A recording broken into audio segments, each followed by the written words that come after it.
I'm Aliana Outlaw, and I'm here with Keith Patterson. Today we are happy to collaborate with Troy Cable and discuss Friday night's game. Our Carroll Eagles traveled to Booker T, Washington to compete with the Golden Eagles. We defeated them 33-6, and we are so proud of our boys. As we bring out our head coach, Roger McDonald, we are going to discuss some of the major game-changing plays of Friday's night matchup. Let's begin. Welcome to the Coach McDonald Show. I'm your host, Sean Clark. Today, Coach McDonald will be joining me. We're going to take a look back at the Booker T. Washington game and a look forward to Russell County. Coach, talk to me a little bit about Friday night. Well, we played week 0 this year, and it's the first time I've ever played week 0.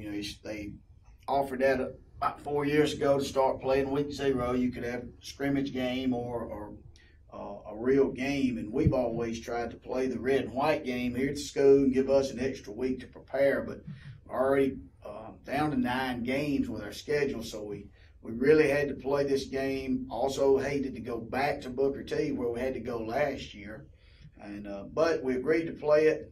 Going into the game, all the coaches, we really felt real unprepared playing week 0 because you just felt like you were a week short, basically. And so we felt like there would be some mistakes made, but we actually played pretty well. It was hot.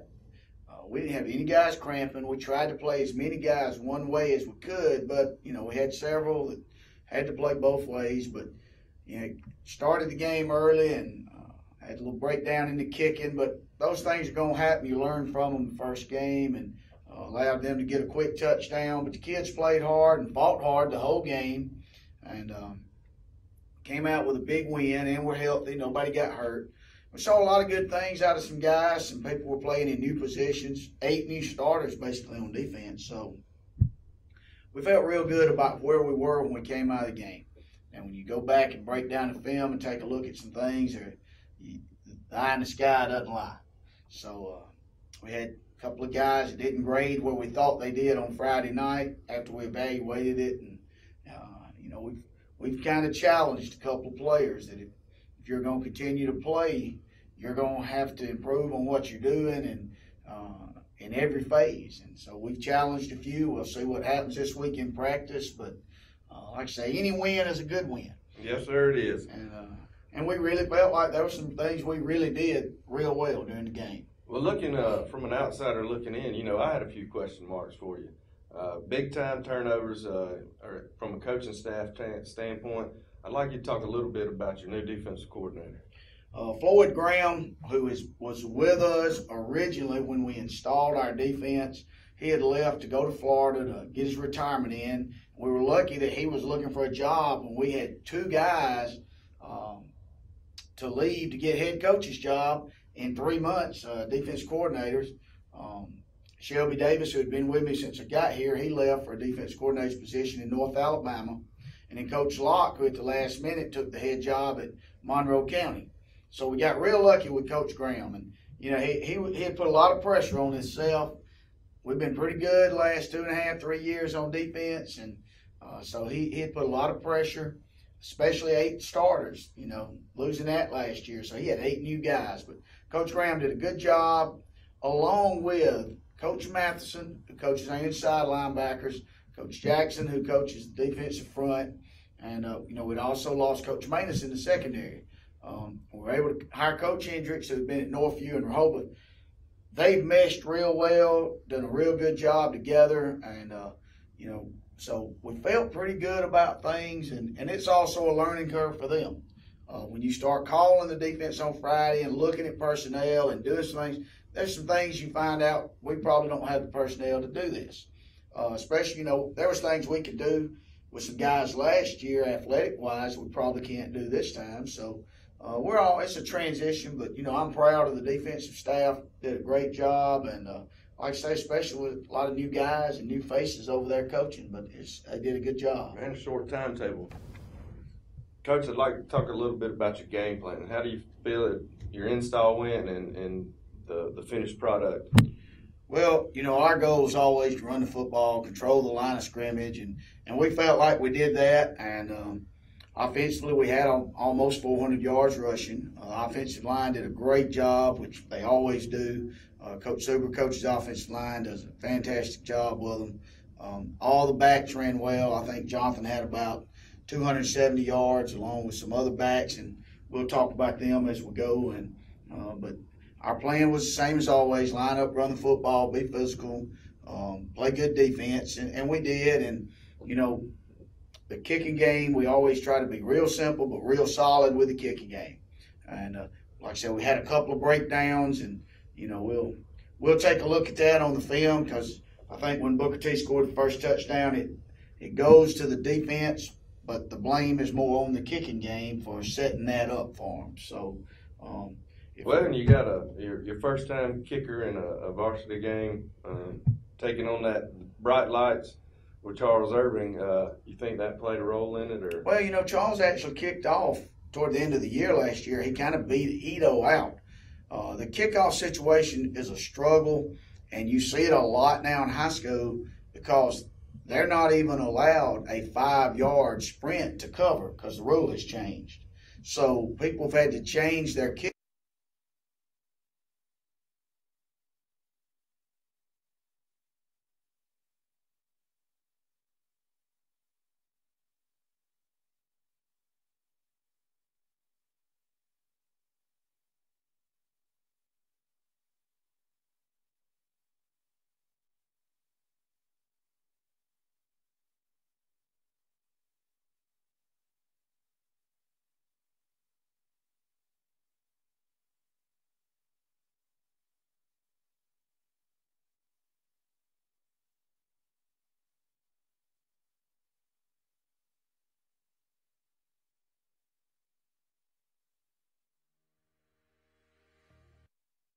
Two and a half, 3 years on, we're able to hire Coach Hendricks, who's been at Northview and Rehoboth. They've meshed real well, done a real good job together, and so we felt pretty good about things, and it's also a learning curve for them.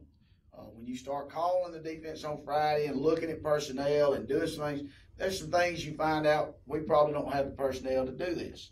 Especially, there was things we could do with some guys last year, athletic-wise, we probably can't do this time. So it's a transition, but, I'm proud of the defensive staff. Did a great job, and like I say, especially with a lot of new guys and new faces over there coaching, but they did a good job. And a short timetable.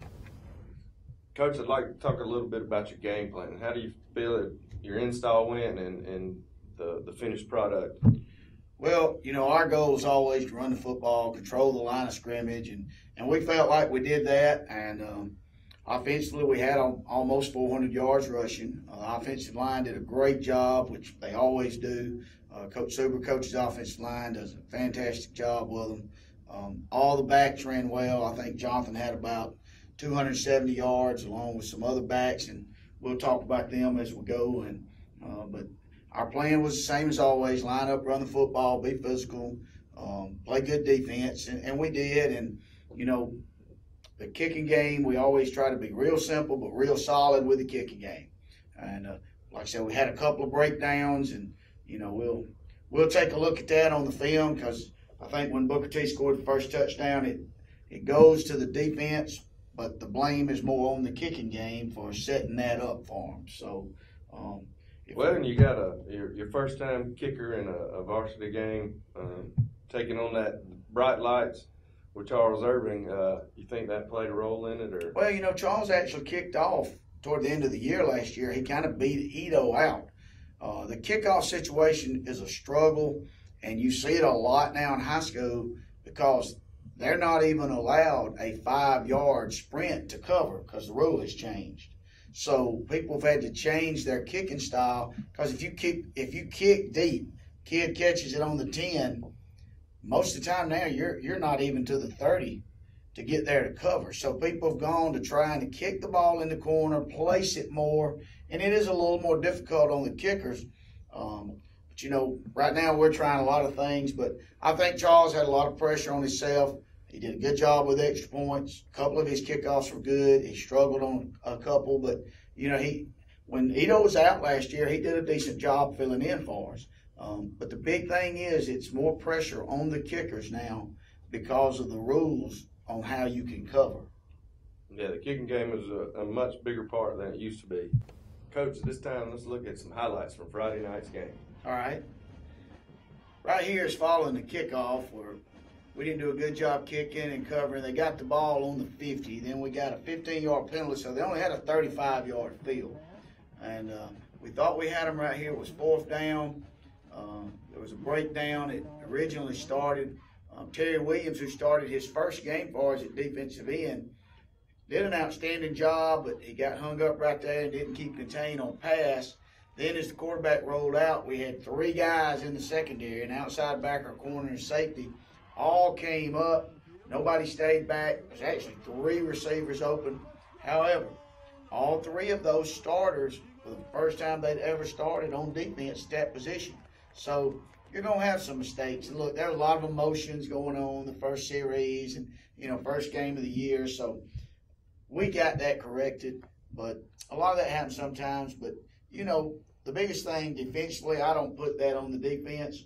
You allow somebody to get the ball to the 50-yard line, and then you get a 15-yard penalty on a face mask. And it makes it tough to stop somebody for 35 yards. Yep, short field, early jitters, big mistake with the penalty, put your defense against the wall, and then we saw it come together at that end when you had 3 people run up. But I will give them credit. Didn't see them run up again the rest of the night. They played that deep coverage. Stayed back, did what they were supposed to do. And, if you learn from something, you're going to be okay. And that's the big thing we tell the kids. You're going to make some mistakes. And I told them before the game, first game, you're going to make more mistakes than you probably ever made. But you're going to learn from them. And that's what matters, and we don't continue to make them. Yeah, always nice to have some coaching points. You just hate to see it on the touchdown. I agree. Right here we had a good drive on offense following the Booker T touchdown. I think about 70 yards, probably about 12 plays. We missed the trap the play before. The hole was there, and DQ's rotating a lot. Fullback, tailback, and starting every play on defense. So he missed the trap. But right here, I think we're going to run Power G. And Jonathan makes a good cut. Everybody does a great job blocking right there. We get a touchdown. And so we come back and respond real well after they scored. Didn't panic, which most of them offensive linemen have played, 3, 4 years, and 2 years starters. You start with Trey Ware, who we've moved out to tight end, 350-pound tight end. But, we've survived the last couple of years with what we do offensively. We've always liked to have one big, strong tight end. And we've had some guys over the last 3 years that didn't have the size but gave a lot of effort. But we really wanted to get back to having a big, big kid, a big body, at least on one side. And we got a big body. You picked the biggest. He's the biggest 85 in the state, I guarantee you. But he did an exceptional job blocking Friday. And a lot of times he don't block anybody, and they are literally running around him. At right tackle, Alvin Cole, who's came back from 2 surgeries. Yeah, it's good to see him back out there. Yes, and that's probably the best game Alvin might have ever had. We graded him out. Coach Super does a good job grading his kids. Bruce Touchstone at right guard. He did a great job for us. Russell Clark at center did a great job. At left guard, Isaiah Baxter, who's sophomore, first start. But we knew in the spring he got a chance to be a pretty good lineman. At left tackle, Dedrick Edwards. And at tight end on the left side is Jemias Walker. And Jemias had been fighting for a job. And the last week, he really worked hard. And, we felt like he deserved an opportunity, another senior. And it's really his first varsity start. And he had a good game Friday night. We told him it's going to get tougher. The offensive line does an exceptional job. And then you have Jake Patterson at fullback. Jake played more snaps than anybody on the field Friday night. He looked like it at the end of the game. Played middle linebacker and fullback. It's a tough job, especially fullback for us. And he did a great job blocking, probably the best he's blocked since he was in the 9th grade. He's had some shoulder issues too, and he did a great job blocking for us on offense. Trey does like he always does. He handles the offense, does what we ask him, and he never complains, never pouts. We throw it once, he don't mind. If we throw it 5 times, whatever we ask. And, of course, John had a great game, you know, and John's got a lot riding. He's a Division I recruit, got several offers, so he understands each week is an opportunity to raise his stock. Also, DQ played fullback and tailback. DQ missed the trap a couple of times, had a fumble one time on the belly dive and got down on himself. But, you know, I said that's going to happen. You got to overcome that. And he had some good carries at tailback. And also, Torrey Mulkey, when we put him in at tailback, Torrey gave us a little burst. You know, I don't know, people in the stands sometimes don't notice, but he gave you a little burst at tailback. And that'll help. It's harder to get him the ball in other positions. Tailback, we can just get it to him. And then Austin Smith came in at the end and did a good job. And so feel real good about that, about the offense and where the offense is. Defense actually recovered right here and played a lot better. I think Will Parsons makes a big play on an interception coming up in just a minute. That looked like Nate Ward made a good play right there for us. Booker T tried a little bootleg right here. Yeah, tried to get the ball into the seam right here on us. And Will Parsons, who's starting his first game at free safety, came up too soon early, makes a good play right there on interception. That's a nice play, nice catch. Got the ball back in our territory, and we're able to take the ball and go right back down and score again. But, you know, like I said, the defense learned from their mistakes on that first drive. And like I said, Nate set it up by making a big play, and then Will making a big play. But and D'Angelo finished Will off. Yes, came in and hit D'Angelo. D'Angelo hit him harder than anybody else. And but the front also did a better job, and that helped us. You know, we get the ball back right here on offense. And, you know, we're right back trying to grind the ball, drive it down the field right here. It's John on another good carry. And at this point right here, we're just trying to take control of the game. Anytime you get a turnover, especially another team's side of the field, you've got to capitalize that. You got to go get points because that's a backbreaker. And that's what we tell our kids. When we get a turnover on this side, you've got to stick it in. And the kids understand. They understand offensive line. When they see that turnover, they come sprinting off that field. You know, Coach Suber's sending them out. And, you know, we're picking up 6-7 yards at a pop right here. So feel good about things at this point. Here we are getting a power G off tackle. John runs it in for a touchdown again. Once again, outstanding blocking up front. Running right behind Big Trey Ware, and he did a great job right there. Fullback did a great job blocking, and you know we capitalized off that recovery and on that interception, and that's a big deal, and that's what we expect of the kids. One thing I noticed is Jonathan looked like his old self a little bit. You know, bounced it out, had good vision right there, and hit that little burst on the outside. He's in good shape, and having the shoulder surgery has really helped him. You know, he had this surgery right after the season, and that's made a big difference with him. And once again, running power G to the other side behind Jamice. Jamice did a good job blocking right there. Fullback did a good job. We're kind of setting Torrey at the wing at the other side. You know, we'd like to get our 3 tight end package ready where we're not having to put a little wing in there, and we should be ready this Friday with that.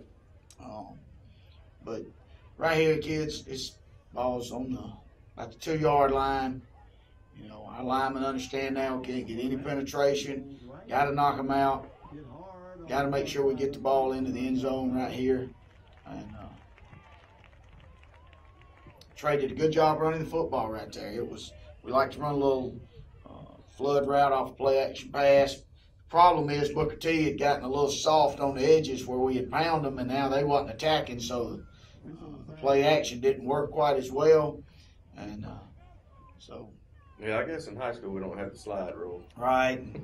You know, sometimes it's worse sliding than, you know, you have to spend a lot of time teaching those guys. He's allowed to get hurt sliding, so he's physical and tough and does a good job running the ball. And right here, we just went back to power G. You just see the whole right side of the offensive line just walks them into the end zone. Get another touchdown. Like I said, coming back, scoring a touchdown once you get a turnover on the other side of the field, that's big, and sometimes it can be demoralizing. Here we got Charles coming in, kick extra point. Like I said, struggled on the kickoffs, but he did a real good job kicking extra points as far as Friday night. And looks like Will Parsons is your Will holder. is the holder. Toy Mulkey is the short snapper and deep snapper. And Charles did a good job right there. So we kind of felt like we were taking control of the game at this point. Right here, we covered the kickoff a little better. It's still not a deep kickoff, but we did a better job covering. Got to work on what we're going to do kicking wise. We looking at 3 or 4 different things. Going to have to pick a lane eventually and go with it. Because the biggest thing is getting our cover guys knowing what we're trying to do, and they kind of understand. But if the kick doesn't match up with what we're doing covering, it throws us into a bind. We've really kind of established the offensive and defensive line of scrimmage right here. Yeah, at this point in the game, it looks like the kids have settled in. Defense is back to its old. They are, and they got the slants down and doing the things we need to do. And Booker T's having a hard time blocking us right now up front. We're doing a lot of moving, and it's tough for them with those quick guys we have. Right here looks like A.R. Martin on a big play, Jake Patterson on the stunt. A.R. does a great job, him and Anthony Rosario with the 2 tackles. DQ and Terry Williams both at defensive end. Jake and Jakarian Ware, inside linebackers, have done a great job for us. They're getting a lot better. New starter with Jakarian. And Jake has not played a lot at middle linebacker the last couple of years. Also, you got Nate Ward, who returns at outside linebacker on defense for us. Over on the other side, D'Angelo Fryer, spoke of earlier, is his first start. He did a great job. Tory Mulkey, Will Parsons, and Brandon Robinson in the secondary did a good job for us. Jason Reese, who came in, played some outside linebacker, who's fighting for a job there, still competing, did a good job. Also caught a big pass on offense for us. And David Minifield also played well when he came in outside linebacker. So feel real good about the defense. You know, they've got to work hard every week because they're the guys with the least amount of experience, and they've got to work real hard. And they understand each day at practice is an opportunity for them as a unit to try and get better. And that's what our goal is every day. Right here we're driving again. And at this point, you know, your linemen are loving it, your backs are loving it because we're knocking them off the ball. Doing a good job running the ball down here. This may be where we have to go to one of our heavy sets. Looks like we're on about the 1 yard line. Getting a heavy set, knock them off the ball pretty good, and do a good job right here. Not sure what we were doing. Bounced the ball a little bit that time. Got to stay in there and trust the blocks and get it up in there. I think we're going to take a timeout right here and take a timeout and talk about it. Now we come back. We've gotten in our heavy set right here. And we had not worked a whole lot on this, but we had it in. The kids knew what to do. We got about the biggest people we got on the team in there right now. And we walk into the end zone, and you know that's been big for us the last couple of years, to be able to get in that set and pound people a little bit when we need to. And anyway, we really took control of the ball game right there. So, you know, at this point, you're just glad you're getting out with nobody getting hurt. And, you know, David Minifield also had a few carries on that last drive right there. But, you know, everybody did a good job. It was a great night. Big win. Like I say, any win's a good win.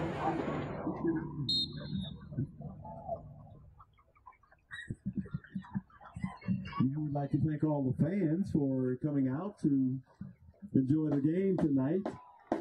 All the fans from Booker T. Washington and the fans from the Carroll of Ozark. Hope you have a safe journey back to Ozark tonight. Be safe.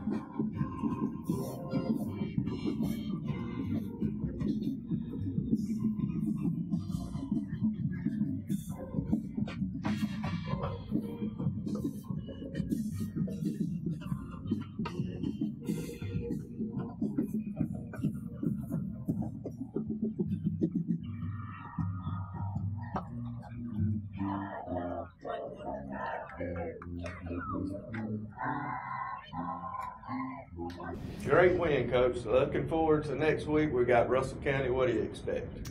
Well, Russell County's always big. They're always athletic. There's been times where they've been very bad, not well coached, but that's not the case now. Dwight Jones is about a 30-year veteran coaching, and was head coach at Auburn High School at one time when they went to the semifinals, and he's moved around a lot. He does a great job with them. He's a wing tee guy, and they run a lot of wing tee spread stuff. But he's probably done the best job you could do at Russell County with the way they're spread out, hard to get the kids there, not a lot of tradition and winning there. He's done a good job. His defense coordinator is Clinton Britton, who's a good friend of mine. We coached together when we were young assistant coaches at one time. And Clinton had a little better idea of what we're doing on offensively, so he'll do a little better job probably preparing than most people do against us, because he'll know a little bit about what we're doing and our philosophy and what we're trying to do running the football. And but I look for it to be a battle. It's going to be a test. And look, you're going up there, so I think the facilities are probably the best they've ever been. Tradition is up there. You get the Phoenix City officials, and it's always tough. But I've been lucky over the last few years. Most time we've had them, they've always done a good job. But anytime you go on the road, it's just a different element, and kids are going to have to go up there, be prepared to play, and be focused and locked in and not take wins for granted, because I told them, this team's good enough to beat us. They are big and they're athletic. And so we've got to go up there and try to impose our will on them and be physical and take control of the ball game. We've had a good week of practice this week, going into this thing. It's hot out there. Dragonflies were flying low to the ground yesterday, and when them dragonflies are low to the ground, it's hot. And so we've had a good week. We have a good plan going in, and got some things we've got to work on defensively because they're a little bit different. But like I said, the kids came back this week after came in healthy and came in ready to go to work. And so far we've had a good week, and I just got to continue working hard throughout the week and be ready to head up there and be locked in and focused on what we're trying to do. And the kids understand that. We don't talk about this winning streak, but everybody else does. So I just tell the kids, if you want to keep it going, you got to go take care of business and do your job and just focus on the opponent and who's in front of you and what we're trying to do. That was the hardest thing about today. Let's not talk about that particular I subject. agree. I'd like to remind our fans at home that you can join the Coach McDonald Show every Wednesday at 8 p.m. On Troy Cable.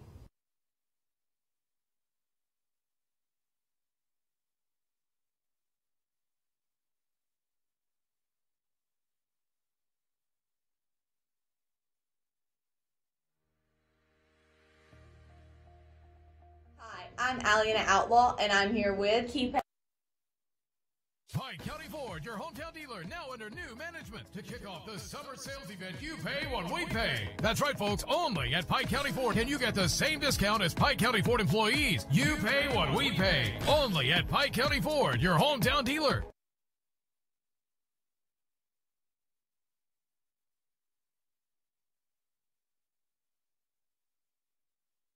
Pike County Ford, your hometown dealer, now under new management. To kick off the summer sales event, you pay what we pay. That's right, folks. Only at Pike County Ford can you get the same discount as Pike County Ford employees. You pay what we pay. Only at Pike County Ford, your hometown dealer. Pike County Ford, your hometown dealer, now under new management. To kick off the summer... I pledge allegiance to the flag of the United States of America and to the republic for which it stands, one nation under God, indivisible, with liberty and justice for all. Here at Town & Country, we are proud to be an American. We've had you covered on the inside since 2005, and with our addition of Southern Grill and Patio, we now have you covered on the outside. Come see our great selection, where we make sure grilling and relaxing go hand in hand.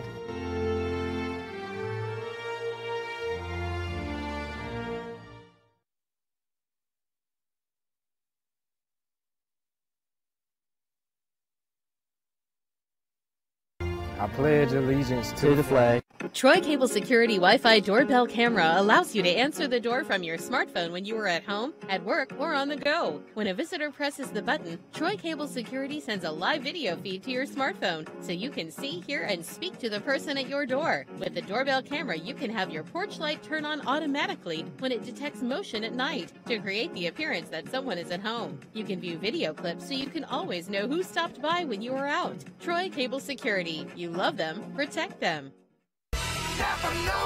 Here's some Napa know-how for you. Your local Napa Auto Parts store in Troy is under new ownership with an all-new fully stocked store. Big deal, you say? Big deal, we say. Like the ownership, the store has a new look, too. We're still delivering the same Napa quality and know-how, but we've increased our inventory and are committed to helping you find the parts you need when you need them. So come check us out. We've got the right part at the right price at the right time. Know-how, Napa know-how. If you've had an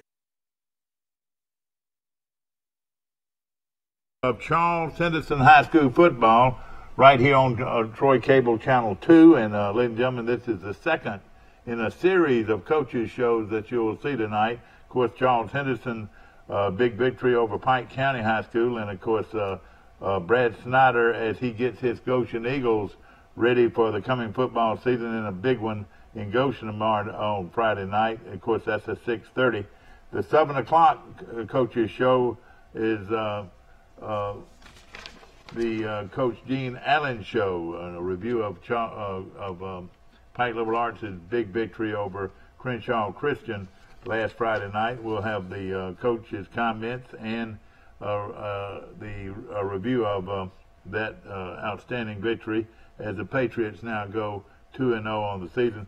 At 7:30, normally it would be the Elbow show, but they did not play this past weekend, so Pate Harrison's team will be getting ready this Friday night, and we'll have his team on next week at 7:30, and then at 8 o'clock is the Stephen Kilcrease show, a review of Arrington Purple Cat football, so that's going to be awfully good. And of course, Coach Stephen Kilcrease, no stranger to the Troy area. Of course, grew up in the Troy area and went to Pike Liberal Arts School and coached 2 state championships there, and has moved on to Arrington and had a great year last year, and is off to a pretty tough start, losing to a very good team from Dale County High School. But he's going to have his team ready, and watch them. They'll get better and better every week, and they'll be in when playoff times comes. You'll see the Purple Cats will be there. This show is brought to you by Pike County Ford on the bypass right here in Troy. And of course, hey, you go in and have a test drive of a brand new Ford car or truck or used car or truck. They'll give you one of these Pike County hats, and of course, it's in Troy University Cardinal. And of course, I can't help but mention the big weekend as Troy University battles with a very good program. Boise State Broncos out of Boise, Idaho, will be coming to town for a 5 o'clock kickoff this Saturday afternoon at Veterans Memorial Stadium in Troy. And of course, Coach Neil Brown's team, this is a huge challenge for them, and they're trying to pack it out, and hopefully they will pack it out this Saturday afternoon against Boise State. And I invite you to go out and support your local Troy University football team. Of course, we've got a wonderful week starting with high school, now college football. And of course, tomorrow right here on this show will be our Today in LA show will be the Bill Jackson Chevrolet's Picks of the Week, brought to you by Bill Jackson Chevrolet on the bypass right here in Troy. And of course, it's an annual show that's been going on for quite a while on Channel 2 on your Troy cable dial. And of course, yours truly, along with Jim Jackson and John Ramage, should be a great show. And of course, also Mike Amos will be calling in and picking games tomorrow. That will be high school and college games. You know, picking a winner, not going up against the spread or anything like that, but picking a winner of college and high school football each week. And of course, at the end of the year, somebody is going to end up with a nice dinner out of it. But hopefully, it'll be a show that you'll look forward to every Thursday right here on Troy Cable Channel, 2 o'clock, starting at 7 a.m. In the morning. And, of course, we've also mentioned that on Friday is the Pike County Ford's Picks of the Week, brought to you by Pike County Ford on the bypass right here in Troy. And, of course, a great selection of Ford cars and trucks to choose from. And, of course, my good friend and owner, Ricky Clark, will be one of the pickers, along with some special guests that you'll enjoy. Of course, yours truly and Mike Amos will be involved in that show on Friday. Of course, brought to you by Pike County Ford right here in Troy. We're waiting for Coach Brad McCoy, and we expect him to be here in just a few moments. Of course, practice is very important this time of the year, or this time of the week. Wednesday practice is hard to walk away from it because it's the last day that you do any kind of hitting, and it's the day that you actually are trying to get everything going right, preparing for the game each week. And, of course, Charles Henderson goes up against the Enterprise Wildcats this Friday night in Enterprise. It'll be a great opportunity to go down and see their beautiful new stadium at Enterprise High School, and, of course, a great program, one of the outstanding programs in 7A football. Of course, Charles Henson's a 5A team. But just like a friend of mine told me this morning, he said Charles Henderson will be very competitive against Enterprise this weekend, so it should be a good one. Other games of note, and of course we'll be talking more about them, but other games of note that we Arrington is playing at Goshen, which should be a great football game. Coach Bart Snyder's team will be ready for that one. And Pike Liberal Arts goes to Freeport, Florida. Can you believe that?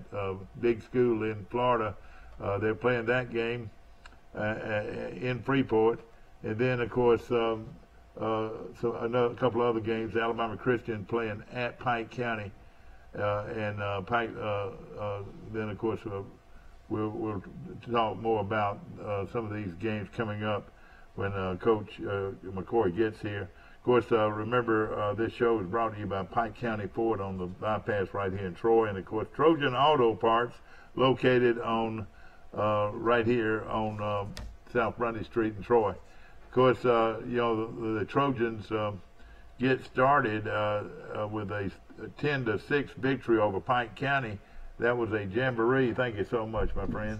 That was a jamboree that does not count toward anybody's schedule, but you ask any one of those players on both teams, or the coaching staff on both those teams, or a proud fan or supporter of either one of those teams, it's a big game every year for bragging rights in Pike County. And of course, it was a great game. A lot of turnovers, led to kept the score low. But most everybody that knows either one of these teams know that that the thing that you were going to expect was good defense, and on both teams. And Coach Holland and Coach McCoy are defensive people, and their defenses did enough to keep the ball game very close as Pike County loses to Charles Henderson 10-6. Of course, Charles Henderson came out of the game in pretty good physical condition, very few injuries so far. That's very important. That game's important, but you sure don't want to get anybody hurt if you can help it.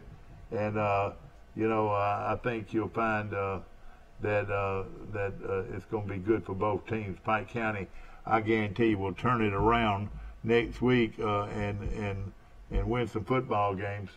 And be back in the playoffs and be a threat in Class 3A football because of not only great tradition but great football. And of course, we appreciate them very much being a part of this show.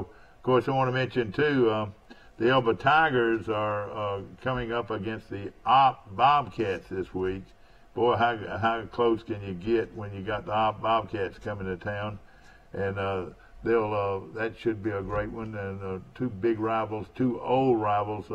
Opp's no further than 10 miles from the city limits of Elba, and they know, most of these kids know each other, and of course a great tradition in Op and Pike County football. And of course, some of these pictures you see are pictures of some good programs. Of course, that's a picture of Charles Henderson, and of course, we've got some pictures coming in from different intervals today. And of course, football is here, exciting times, not only just for football players, but for the band, the cheerleaders. All of them have worked so hard this year to prepare themselves and get ready to provide a great opportunity for us as fans to enjoy a wonderful product in high school football every weekend. But it takes effort, and it takes a lot of dedication from these players and coaches from each team. So when they run out on the field for the opening games of the season, just realize what those kids have gone through. Most of them have been working every day since June, early June, to prepare themselves for the coming football season. And now it's upon us, and now it's time for us to sit back and enjoy the fruits of their labor, and that is great high school football right here in Troy. And of course, Troy University also, we want everybody to get out and support their program each Saturday. There's 6 home games right here in Troy, and of course a huge game this Friday afternoon at 5 o'clock from Veterans Memorial Stadium. It's the Troy University Trojans against Boise State Broncos, and of course one of the great programs in the country at Boise State. Should be a great game and a lot of fun to watch. We're still waiting for Coach Brad McCoy. Hopefully he'll be coming in here in just a few moments. Of course, if he doesn't come in, we'll go ahead and play the playbacks. Well, we can do it twice. Why don't we just go ahead and go to our play-by-play, well, actually the review of the game, big victory over Pike County. Let's go ahead and go through it.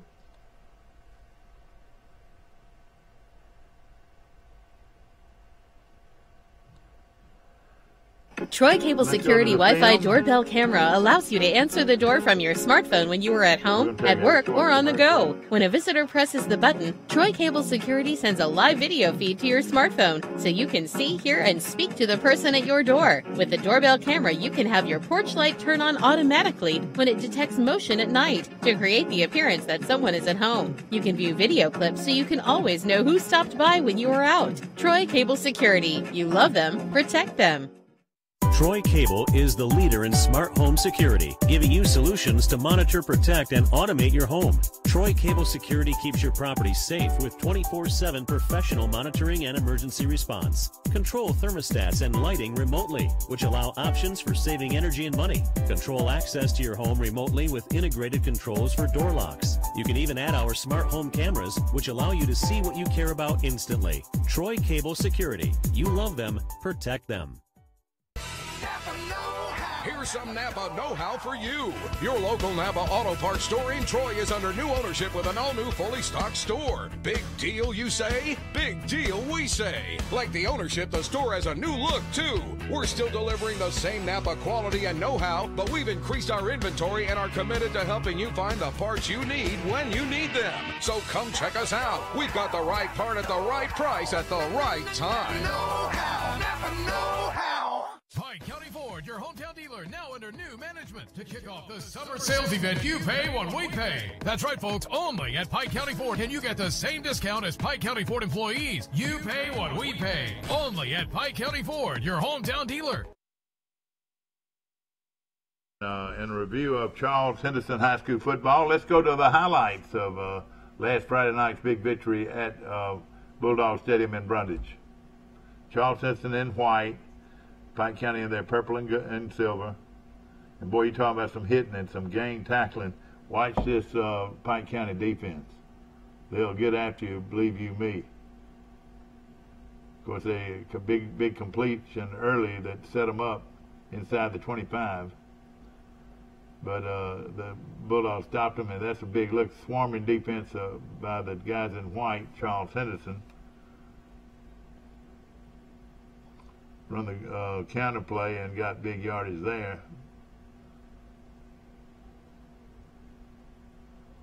Of course, DQ Tony is the quarterback, can do a lot of things and throws a brilliant pass for a touchdown.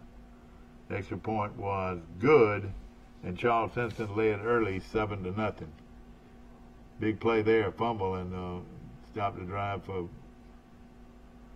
We're gonna.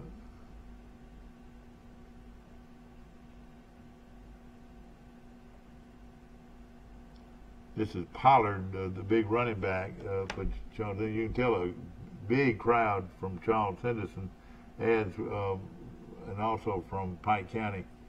Big crowd every year for that game. That was a play that caught Pike County off guard a little bit, and they got up and make a good turn upfield for about a 7-8 yard gain. Tony, of course, is a young man that can throw it, but he got pressure, but big pass completion there. And that was number 24, I want to say.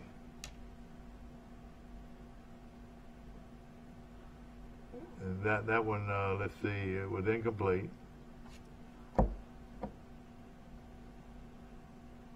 Good defense on both sides of the ball, as we talked about earlier, that you're going to find both teams always solid on defense.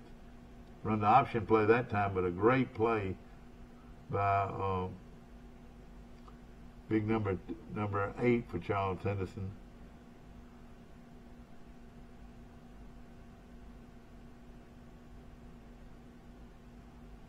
Good defense again on both parts. And it's at halftime, Charles Henderson led 7-0.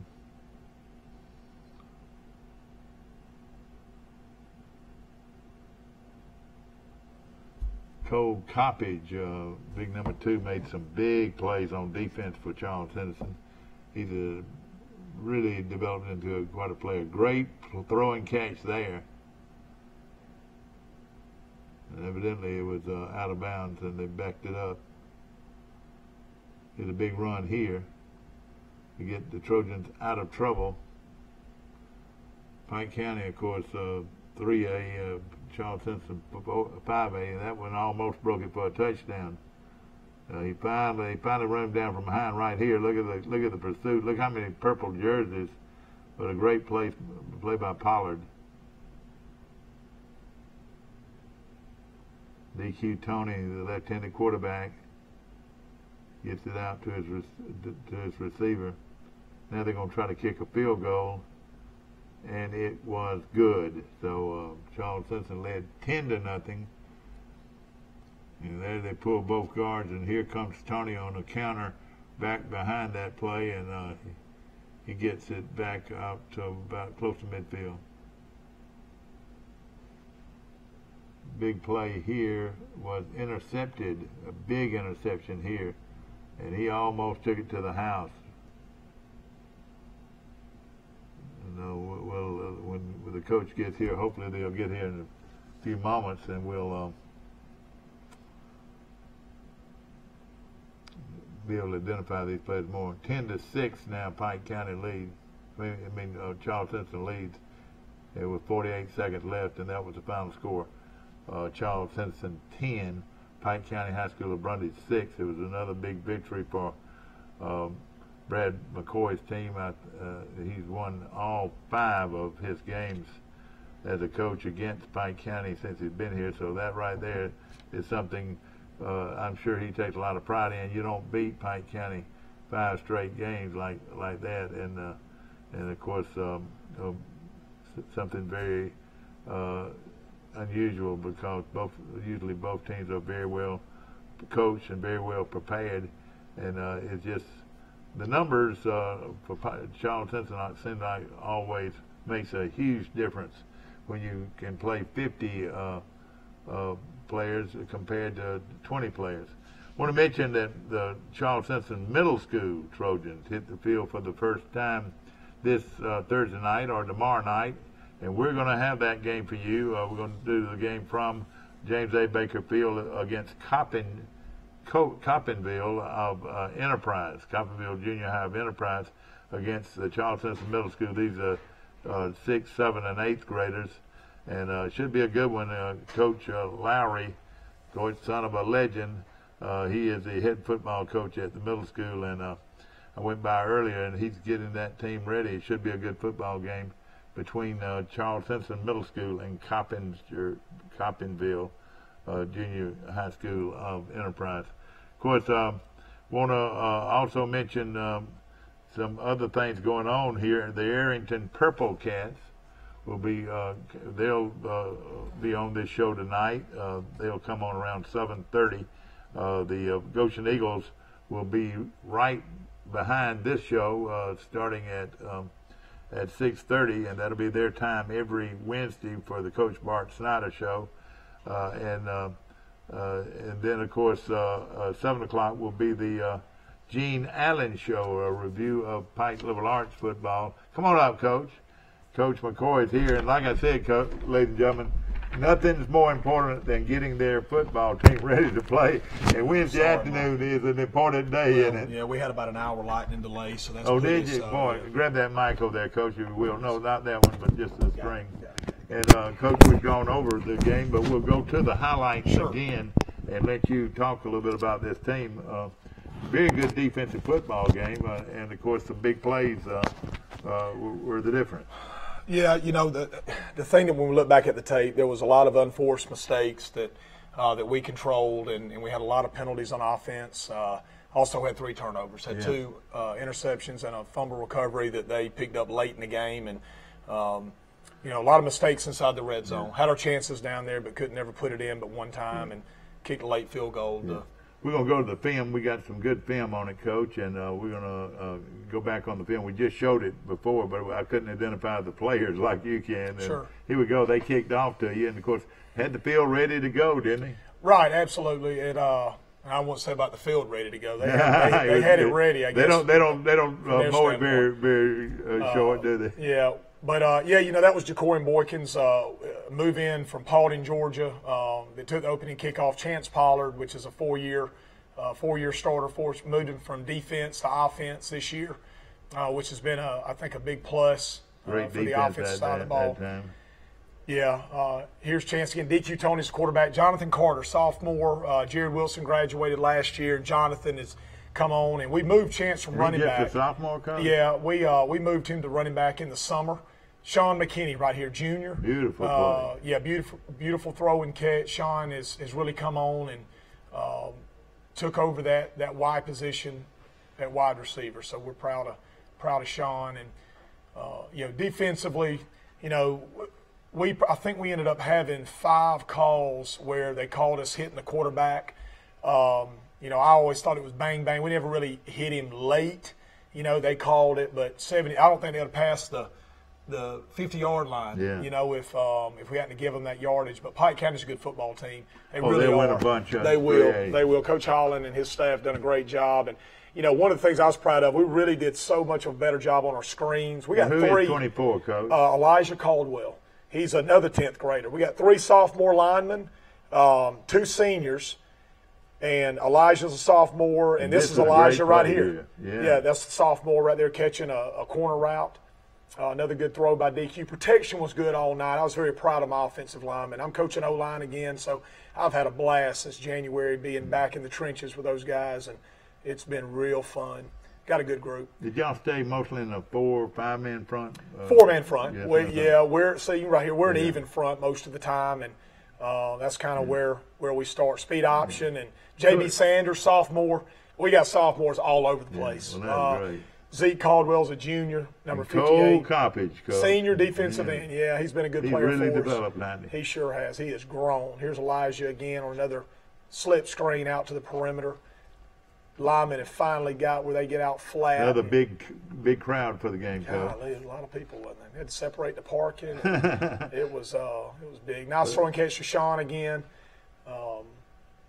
Good yards after the catch. That's what you always look for, and I was proud of his production. Little boot play right here.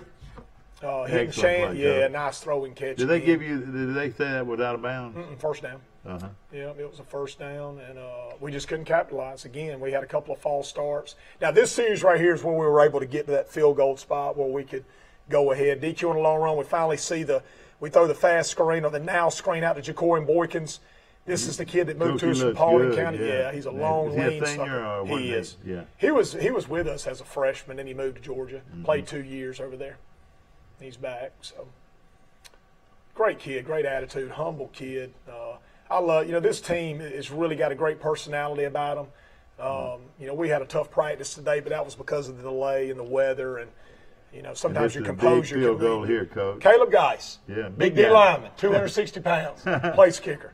Bet you ever seen one like that. I know it. You're right. I know she pulled both guards. Yeah, and you went the other way. I there thought that was a good call. Yeah, that's a guard and a tackle read. So we run the counter, the GT, and we read the backside, and it was a nice play. He's the big play of the last play of the ball game was intercepted. Yep. Yeah, we were able to seal the game right there. Malcolm Hall, junior. He runs the ball pretty well, doesn't he? He's fast. Grass got him right there. And I should have took it in and scored. 10-6 was the final. 10-6. And I told him, I said, look, the thing is a score. I know it matters to a lot of people. It matters to us. I was going to say this to you, Coach, and I mentioned it before you got here. How many coaches do you know have beat Pike County 5 straight times? You have beat them all 5 times you've coached. We're just, we've got to put together wins. You take pride in that, don't you? We take pride in winning. That's what we're trying to do is win ball games. Exactly. Of course, you got a big one coming up with Enterprise. That's tomorrow, Friday night at Enterprise Wildcat Stadium in Enterprise. Should be a huge crowd. Should be 2 real good football teams. Yeah, and we watched them against Dothan last week. They played on Thursday night at Rip Hughes, and did you take the whole team down? No, I didn't take the whole team. Seniors ended up. They had a function they had to be at, and but a few of my coaches went and watched it. But Enterprise brings a lot of people on the road or at home, so it'll be packed. They take a lot of pride in it, and of course, it's going to be a good football team. They're much improved too. They won that game pretty big, didn't they? They sure did. They got everybody back. They had a lot of guys injured last year. That was the reason they went 2-8. But they got everybody back. A lot of pageantry in that game. Beautiful stadium, and of course, it's just a 30-minute drive down the road to Enterprise. Should be a good game. I'm glad we're playing them, Coach. I think we ought to play them every year. Yeah, and it's something that we had talked about for a long time, and it's 30 minutes, like you said, and I think we should be playing Enterprise. Yeah. It's a close game. No question about it. And play Andalusia maybe one day, too. Yeah, I think that one ought to be back on the schedule. And everything. Ladies and gentlemen, I hope you enjoyed our show. Of course, Coach got here late, but let me tell you, hey, business is important. And like you said, that's what's so tough about lightning. When it starts lightning, you got 30 minutes every time. By law, you've got to go in. Yeah, you do, and so we were able to get it in. I appreciate you waiting on me. Yeah, no question, Coach, and I'm so glad that you came. And of course, Pike County Ford, we appreciate them so much. Of course, next week we'll bring you the highlights of the Charles Henson Enterprise game right here on Troy Cable Channel 2, starting at 6 o'clock, and it should be a lot of fun. And Coach, we wish you the best of luck. Mike. Big victory. I know you expect your team to play hard, and I know they will. Yep. It should be a great game. Ladies and gentlemen, thank you so much for watching, and be back next week, same time, same station, for Charles Henson High School Football Review with Coach Brad McCoy. Have a great Troy Cable Security Wi-Fi doorbell camera allows you to answer the door from your smartphone when you are at home, at work, or on the go. When a visitor presses the button, Troy Cable Security sends a live video feed to your smartphone so you can see, hear, and speak to the person at your door. With the doorbell camera, you can have your porch light turn on automatically when it detects motion at night to create the appearance that someone is at home. You can view video clips so you can always know who stopped by when you are out. Troy Cable Security. You love them, protect them. Troy Cable is the leader in smart home security, giving you solutions to monitor, protect, and automate your home. Troy Cable Security keeps your property safe with 24/7 professional monitoring and emergency response. Control thermostats and lighting remotely, which allow options for saving energy and money. Control access to your home remotely with integrated controls for door locks. You can even add our smart home cameras, which allow you to see what you care about instantly. Troy Cable Security. You love them, protect them. Here's some Napa know-how for you. Your local Napa Auto Parts store in Troy is under new ownership with an all-new fully stocked store. Big deal, you say? Big deal, we say. Like the ownership, the store has a new look, too. We're still delivering the same Napa quality and know-how, but we've increased our inventory and are committed to helping you find the parts you need when you need them. So come check us out. We've got the right part at the right price at the right time. Know-how, Napa know-how. Pike County Ford, your hometown dealer, now under new management. To kick off the summer sales event, you pay what we pay. That's right, folks, only at Pike County Ford, and you get the same discount as Pike County Ford employees. You pay what we pay. Only at Pike County Ford, your hometown dealer. Troy Cable Security Wi-Fi doorbell camera allows you to answer the door from your smartphone when you are at home, at work, or on the go. When a visitor presses the button, Troy Cable Security sends a live video feed to your smartphone so you can see, hear, and speak to the person at your door. With the doorbell camera, you can have your porch light turn on automatically when it detects motion at night to create the appearance that someone is at home. You can view video clips so you can always know who stopped by when you are out. Troy Cable Security. You love them, protect them.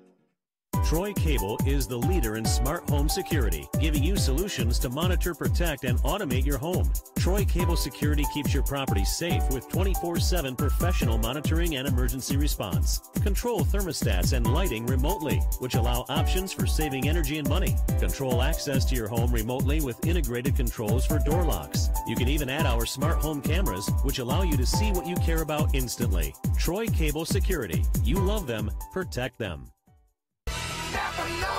Here's some Napa know-how for you. Your local Napa Auto Parts store in Troy is under new ownership with an all-new fully stocked store. Big deal, you say? Big deal, we say. Like the ownership, the store has a new look, too. We're still delivering the same Napa quality and know-how, but we've increased our inventory and are committed to helping you find the parts you need when you need them. So come check us out. We've got the right part at the right price at the right time. Know-how, Napa know-how.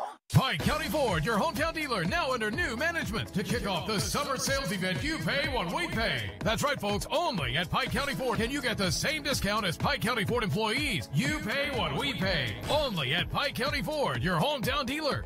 Troy Cable Security Wi-Fi doorbell camera allows you to answer the door from your smartphone when you are at home, at work, or on the go. When a visitor presses the button, Troy Cable Security sends a live video feed to your smartphone so you can see, hear, and speak to the person at your door. With the doorbell camera, you can have your porch light turn on automatically when it detects motion at night to create the appearance that someone is at home. You can view video clips so you can always know who stopped by when you are out. Troy Cable Security. You love them, protect them. Troy. Hello everybody, welcome to the Goshen High School 2018 football show.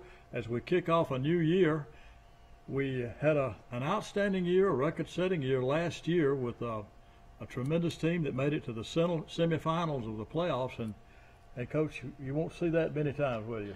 Well, no sir, we haven't, and we're very proud of what that group done and what they've left for this group right here that's coming up for 2018, and it was greatly a great experience to have, and we're proud of what this team we have now that got to experience and what those guys the last several years have contributed to our athletic program. And it's not like you lost everybody. You got a good nucleus coming back. We do, and like I said, the only thing we lost a lot of, we have maybe 2 returners on offense and maybe 3 or 4 on the defensive side. We don't have a lot of guys that got a lot of guys that have a lot of playing experience, but as far as starting and knowing that the role is theirs, this Friday night is going to definitely be a big test and a great stepping stone for us. And Keith, you might want to mention just a few of the highlights from last year.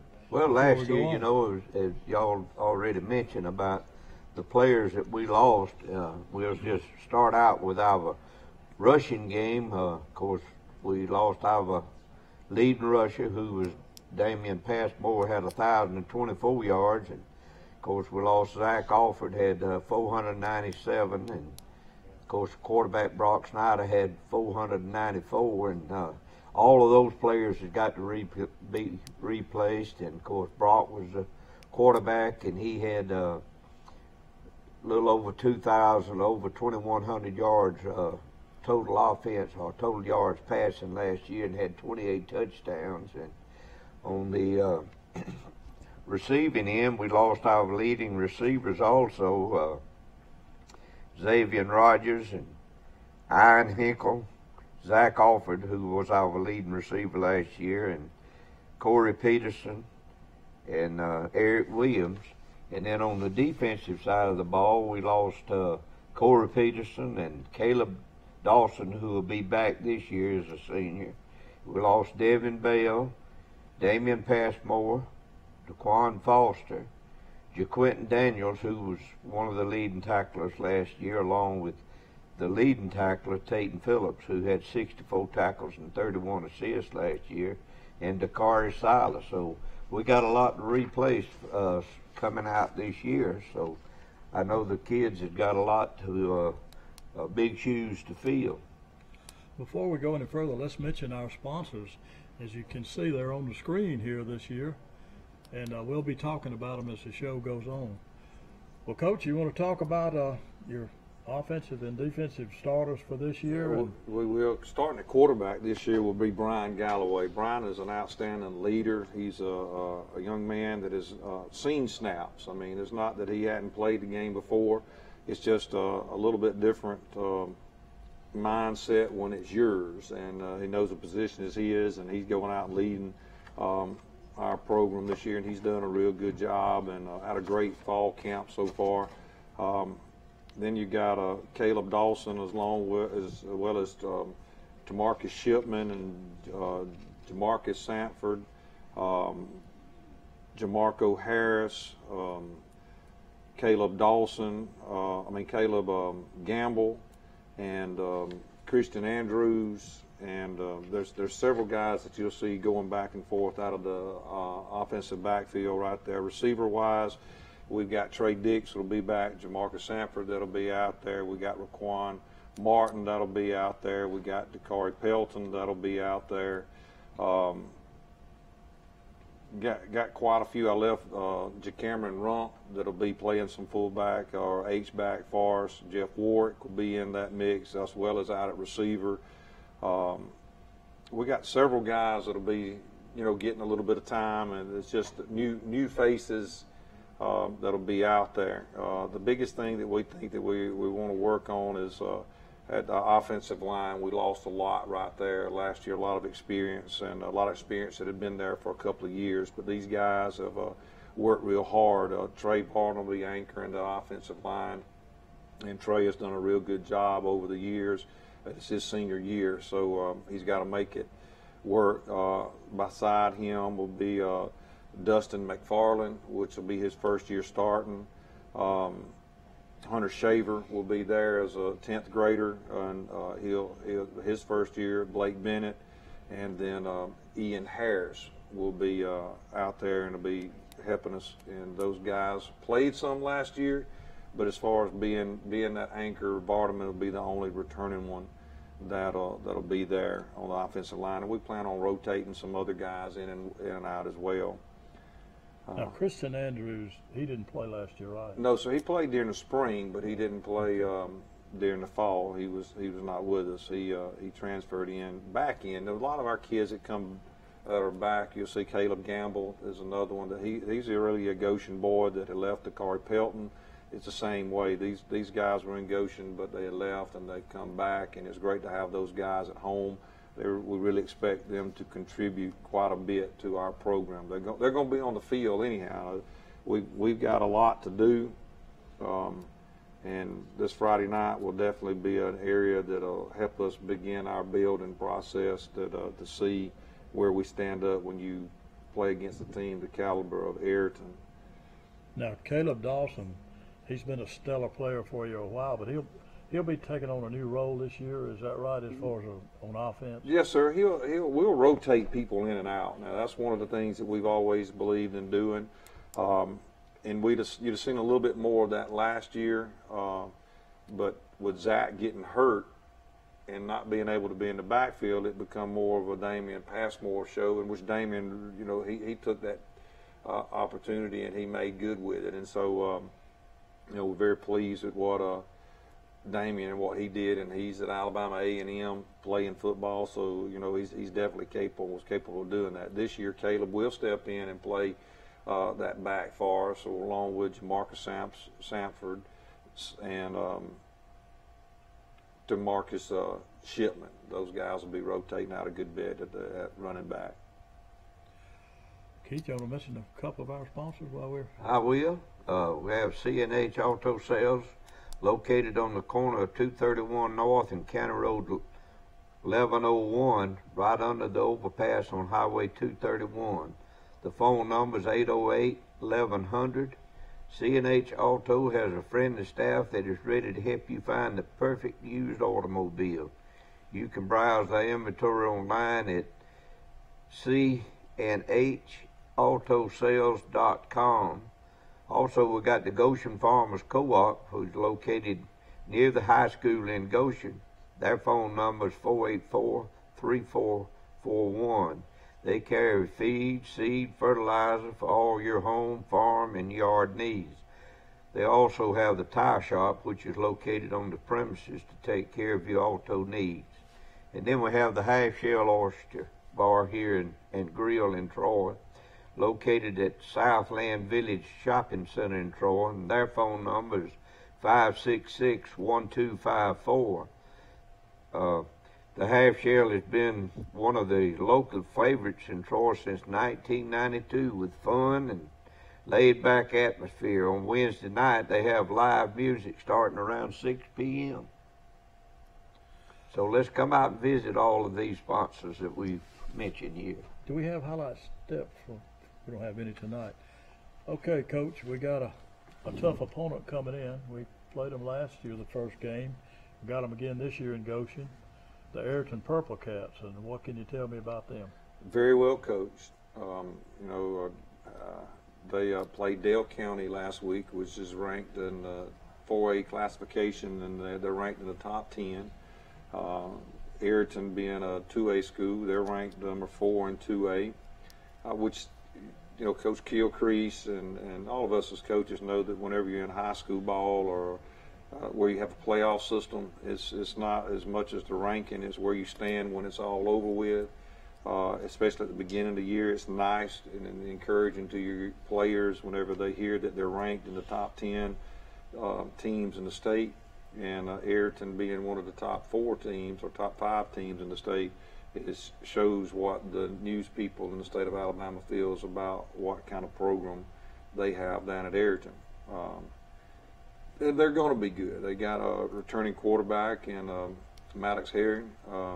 He does an outstanding job. You got the Peavy kid, and you got many others. Their offensive line is just humongous. I mean, they're big, athletic. They're good, very well coached, and just a good group of young men. Defensively, they're real sound. They don't make many mistakes. And the biggest thing is they got a game up on us, having played Dale County last week, and they played a very athletic Dale County team, in which the score wasn't the way Coach Kilcrease wanted it, but he's able to break down film this past week and make adjustments to where he can make his team better, and that's something that, of course, we'll get an opportunity to do that after playing Friday. Okay, mention some more of our sponsors, Keith. We have Bonarcas Mexican Restaurant located on Highway 231 in Troy. They also have a second location in Luverne, and the phone number is 808-9424. They're open daily for lunch and supper. So you need to come on out with us after the show tonight and join us for a great meal at Bonarcas. Pike County Ford's located on Highway 231 North, and the phone number is 877-230-6244. Their mission is to provide a first-class car shopping experience with their valued customers.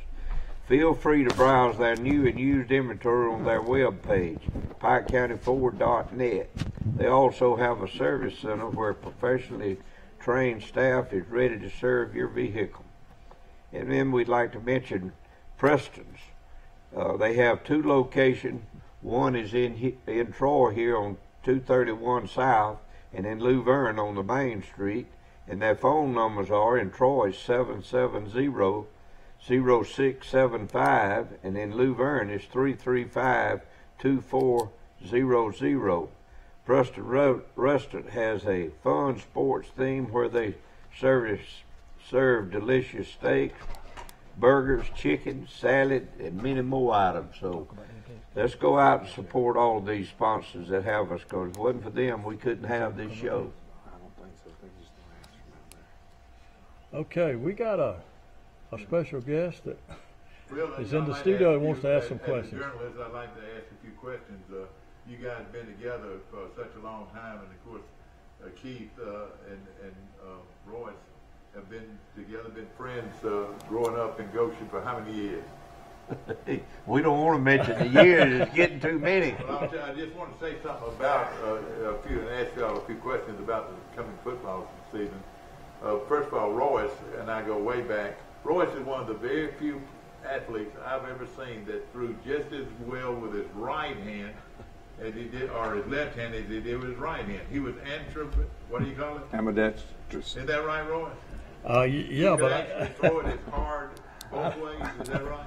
I think so. That's been a long time. Again, though, he wished he could throw now. I want a lot of people to know a little of the history of Goshen football or Goshen athletics, and of course you were a great player, and of course you learned from your uncle John Henry Stroud. Absolutely. And of course everybody remembers John Henry. Of course you and Keith have been around for a long time. Last year's team was 12-2. Of course, that's the best record probably in the history of Goshen football. Or did Bob Booth's team? What was their record? They had a tie in the fall of 1956. They tied Pike County High School, which was Brundage at that time. That was before they became Pike County High School. And of course, that team coached by Bob Booth, who did a very good job down there. No, now that was when Bob was a player. Oh, that was when Bob was a player. Right.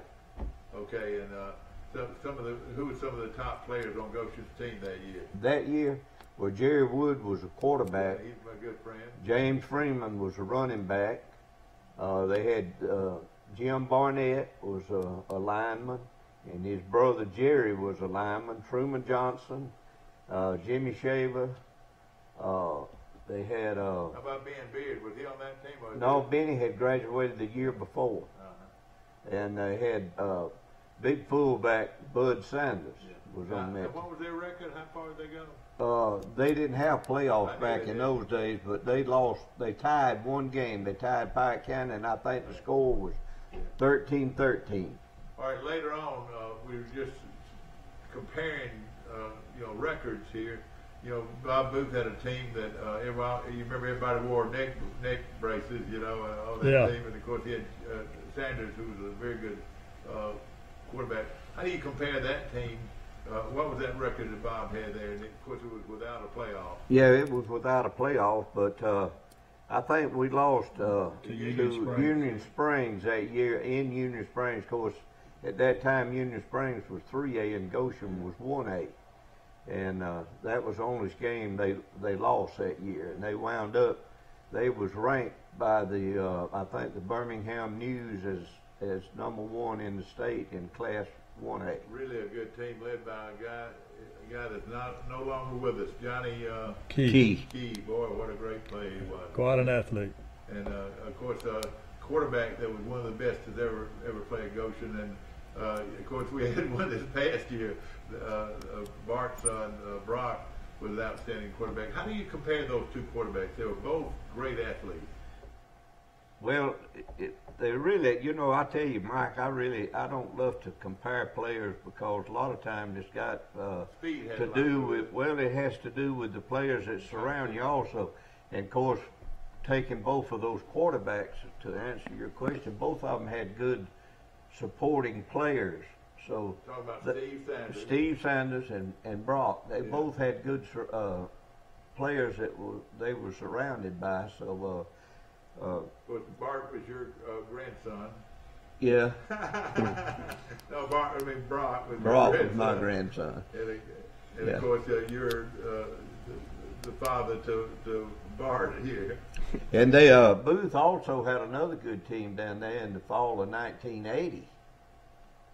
79 rather, and that was the year they went to played in the Lions Bowl at Headland. And won it. They beat Louisville in the Lions Bowl.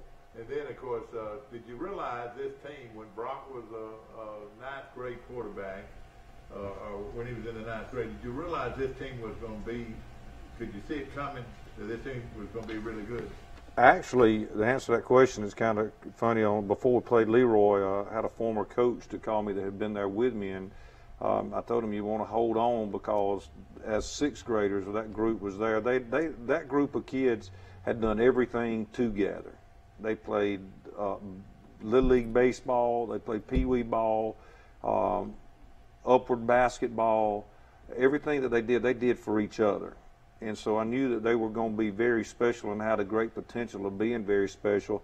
And then you threw in this group of guys that's below them, and a lot of those kids last year was also in the mix with people like Marcus Jackson and guys like that had led them prior to this upcoming year. So we really felt that this group had a chance to be very special in what they were doing and where they were going, because of the work ethics that they had and had been installed in them by previous teams.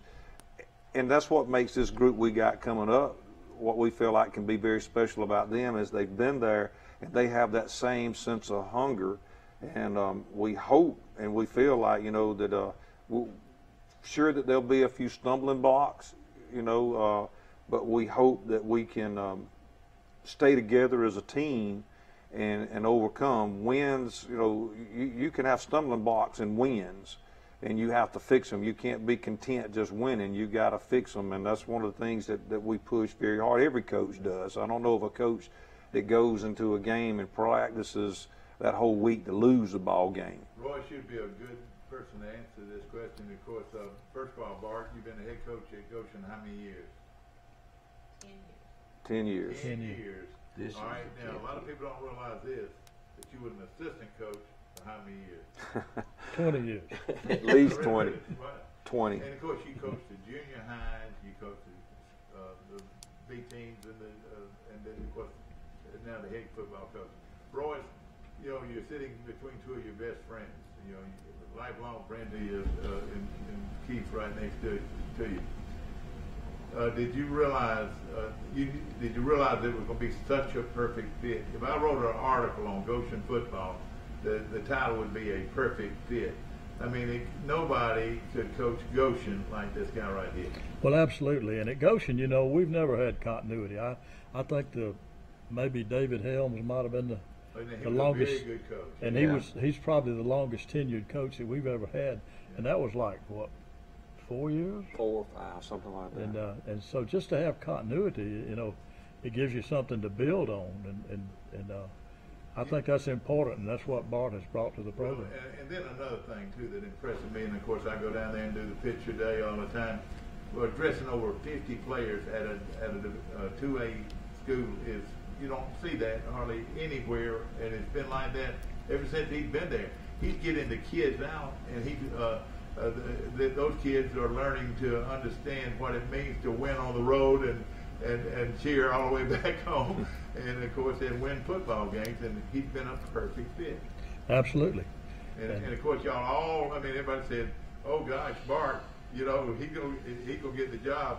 Well, let me tell you, he was ready for that job. He was ready to be a head coach, wasn't he? And it's been great. It's been a great 10 years. Very blessed to have people like Daddy and Royce to guide me along the way. It ain't been easy, but trust me, in playing, they were great critiquers of what was going on, and they helped me there. And in coaching, they give me their inputs, and we're open to that. But I couldn't do and wouldn't be successful without the assistant coaches that we have had. And I've got some right now that are just volunteers, and Michael Wilcoxon and Dee Brundage and YZ Rogers and De'Aris McLean, which is a Charles Henderson graduate, that come in and they buy into the program and understand that what we have to do is we have to love our kids. We have a very, very rare circumstance, Mr. Mike, on how ball is played at Goshen, because we don't come from just a little. Matter of fact, we have one kid that lives in the city limits of Goshen. You got kids that have to get on a bus at one time. I leave. I'm not sure on that time there, but it's early in the morning. All the way across Pike County. What? Sometimes to Montgomery County. As early as 5:30. Is that right? I'll leave Goshen in the afternoon, carrying a couple of kids home. I go to the Tin Top. I take a right and I drive back into Pike County. It takes me an hour and 20 minutes from leaving Goshen to taking them home and coming back. And great kids. They're great kids. What those kids go through to play football. Absolutely. But that's a testament to you Well, as a head coach. You make it fun. If you don't make it fun, they're not going to play you. Isn't that right, Keith? That's right. And that's what we've learned. Important. And they walk in a straight line, and what I'm saying, you can look at them and tell that they're so well coached. They have bought into what we expect of them, and when a kid comes in, we sit them down and we tell them, we're glad you're here, but don't come in here with expecting that just because you show up, this is what you're going to get. We ask them to look. This is what we want done. This is how we want it done. We want you to be in that classroom. We want you to at the end of the year, we want to have 100 kids on our academic athletic program, and that's what we do. We give awards at the end of the year for academics, and it's great to have that. And they have to understand that that's what we want of them, and that's all our kids at Goshen, and that just attribute to what is expectations there over the last 10 years. Probably 8 of those years the valedictorian has been an athlete. If not the valedictorian, all 10 years they've been the valedictorian or the salutatorian. Last year the valedictorian was and salutatorian was both football and baseball players. And you also had a Bryant Jordan Scholar, which is very rare, that you can get one of those, and that was... We've had that for the last 5 years. And that's something. Yes, sir. So... And Mike, you was talking about coaches. I don't want to leave Booth out for the job that he did while he was at Goshen, but from the time he was there the first time and came back the second time, the program had went down somewhat. But his first meeting when he came back the second time, they had 9 players. And that fall, he didn't have enough equipment for the players. That's how many had come out in the time that from when he got there to that fall. Well, I'll say one thing. Goshen, Alabama, oneness. There's more oneness in that town than any town I know.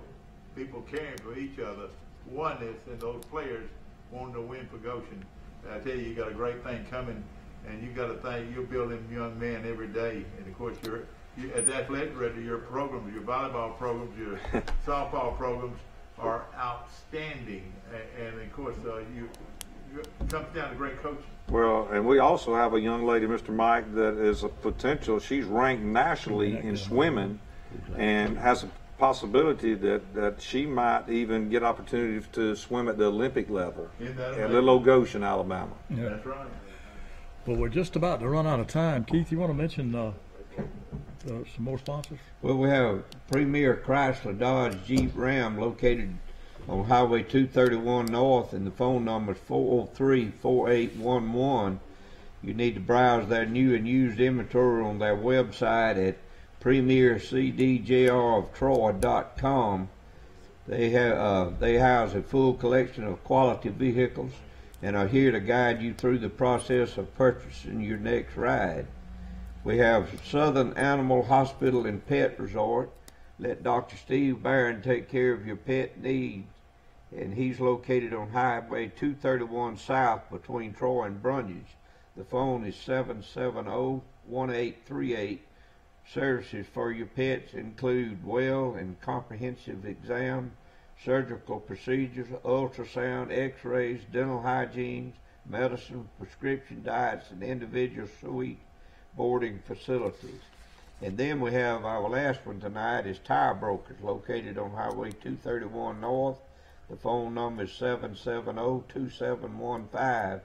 Tire Brokers staff strives to offer great customer service with a smile, as well as outstanding auto repair service. Not only do they sell tires, but they also offer auto repair service as well as truck accessories. So visit their website at tirebrokers.com. Final thoughts, Coach Snyder. We're about to run out of time. We're excited about this year. Excited about our defensive group. We got a great group right there coming back. Excited about what they're going to be led by the Dawson boys, along with Caleb Gambles and Christian Andrews and many others out there. We do a lot of rotation. Will Little excited about this coaching staff we got. They've done a great job leading up to this, and ask everybody to come out and watch us this Friday night. Hope you'll see a great ball game. Come early, expect a big crowd, and I can promise you this, that Goshen group is going to give their best, and we're going to work hard every day and every week to become the best program that we can be at Goshen and try to top what we did last year. Okay. That'll do it for tonight. We'll see you next week. Good night, everybody.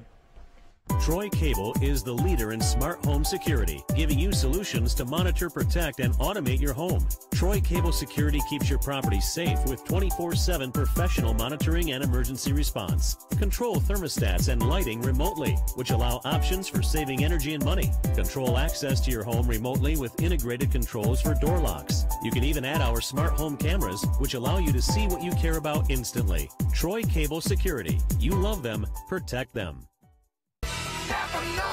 Here's some Napa know-how for you. Your local Napa Auto Parts store in Troy is under new ownership with an all-new fully stocked store. Big deal, you say? Big deal, we say. Like the ownership, the store has a new look, too. We're still delivering the same Napa quality and know-how, but we've increased our inventory and are committed to helping you find the parts you need when you need them. So come check us out. We've got the right part at the right price at the right time. Know-how, Napa know-how. Pike County Ford, your hometown dealer, now under new management. To kick off the summer sales event, you pay what we pay. That's right, folks, only at Pike County Ford can you get the same discount as Pike County Ford employees. You pay what we pay. Only at Pike County Ford, your hometown dealer. Troy Cable Security Wi-Fi doorbell camera allows you to answer the door from your smartphone when you are at home, at work, or on the go. When a visitor presses the button, Troy Cable Security sends a live video feed to your smartphone so you can see, hear, and speak to the person at your door. With the doorbell camera, you can have your porch light turn on automatically when it detects motion at night to create the appearance that someone is at home. You can view video clips so you can always know who stopped by when you are out. Troy Cable Security. You love them, protect them. Troy Cable is the leader in smart home security, giving you solutions to monitor, protect, and automate your home. Troy Cable Security keeps your property safe with 24/7 professional monitoring and emergency response. Control thermostats and lighting remotely, which allow options for saving energy and money. Control access to your home remotely with integrated controls for door locks. You can even add our smart home cameras, which allow you to see what you care about instantly. Troy Cable Security. You love them, protect them. Troy. Back to our show, and good evening, ladies and gentlemen, and welcome to the Pike Liberal Arts Football Review with Coach Gene Allen. And Coach, 2-0 to start the season. Big victory this weekend against Crenshaw Christian. Yeah, it was, and it is going to be 2-0 right now. You know, we just got to try to keep getting better and better each week. But that was a big game. I know. You know, when you go there and play, you know, Coach Grant, somebody that's been, you know, has done as well as he's done in the past, it's always good to go there and get a win because he's always got them well prepared. Of course, it was 3A Pike against 1A Crenshaw. Is that right? That's correct. And, of course, you coming off a big win over Morgan Academy, and, of course, Morgan looks like they've got a good ball club. They went ahead, I think, won this weekend, didn't they? Yeah, they beat Edgewood, I think, 34-0. That's right. Boy, Edgewood, you know, has come down from winning 80-something straight to a very mediocre program right Yeah, now. they're getting it back. You know, when Coach Carr left, you know, they lost a lot of kids, and they had to play a lot of young kids. So, but they're getting it back where it was. They're getting a little more competitive. They didn't, you know, I don't know if, you know, Morgan played that well last week, or it was kind of a little bit of both. Because I know Edgewood played, I think it was Northside a couple weeks ago, really tough. They played somebody tough. Of course, you played the game at Crenshaw Christian, a beautiful facility. It's always been a great place to play, and of course, they know a little bit about winning. They went almost to the championships last year, didn't they? Yeah, they did. They'll do well this year. You know, they got a few kids hurt. They got a few hurt against us the other night, and if they can get all them back, they'll do really well in 1A. Of course, tell us coming in after a tough, hard-hitting ball game, how did y'all come out physically? Well, we're in pretty good shape. We've got one that's still a little iffy about whether or not they'll play this week with an ankle sprain. You know, we've obviously got some bumps and bruises right now after 2 games. You know, we've got, you know, some kids with some hurt wrists and some knees a little bit but they're playing. They're out there practicing every day and getting ready to play. And you know, they're going to be ready to go Friday night. Of course, 24-7 was the score, and of course, this show brought to you by the great people at First National Bank of Troy Brundage and John Ramage and his staff. They do a great job. Not only being a great bank since 1904 when Mr. Jim Ramage started that bank, it's been a Ramage running that bank ever since. And of course, they love their bank, and they also love their school, Pike Liberal Arts. Well, they do a great job supporting us, and John's always been a big supporter there, so they do a tremendous job. No question about it. Let's go into our film, ladies and gentlemen, and of course, beautiful night when you win, Coach. Tell us about it. It's always good to win. We came out and Crenshaw, they've got a very good offensive and defensive line, and they're really physical. The quarterback's about 220. Does a good job running it. I thought we were going to break this opening kick right here. Tristan Carter made a good return. Who's that, Coach? That's Tristan Carter. Never heard of him, Coach. Did a good job, and they stopped us. Grant did a really good job punting for us Friday night. Had a couple of really big punts and did some things. That's Grant. Grant Wilkes. Yeah. Kind of missed out. That was the reason I said that about Carter was had he played any this year much? Oh yeah, he's played all year. He's played all year. Did a really good job. That's Scott Taylor. Renfro kicked the field goal. Good field goal. Scott Taylor, a 10th grader. And this was a big punt. Grant kicked it. Got it across the 50-yard line from out of our end zone. You know what I wish so much, of course, that we lost the late great Dr. Alan Jones a few weeks back, and Taylor is his grandson, and really? I know he would have been awfully a great grandson. I know he'd been proud.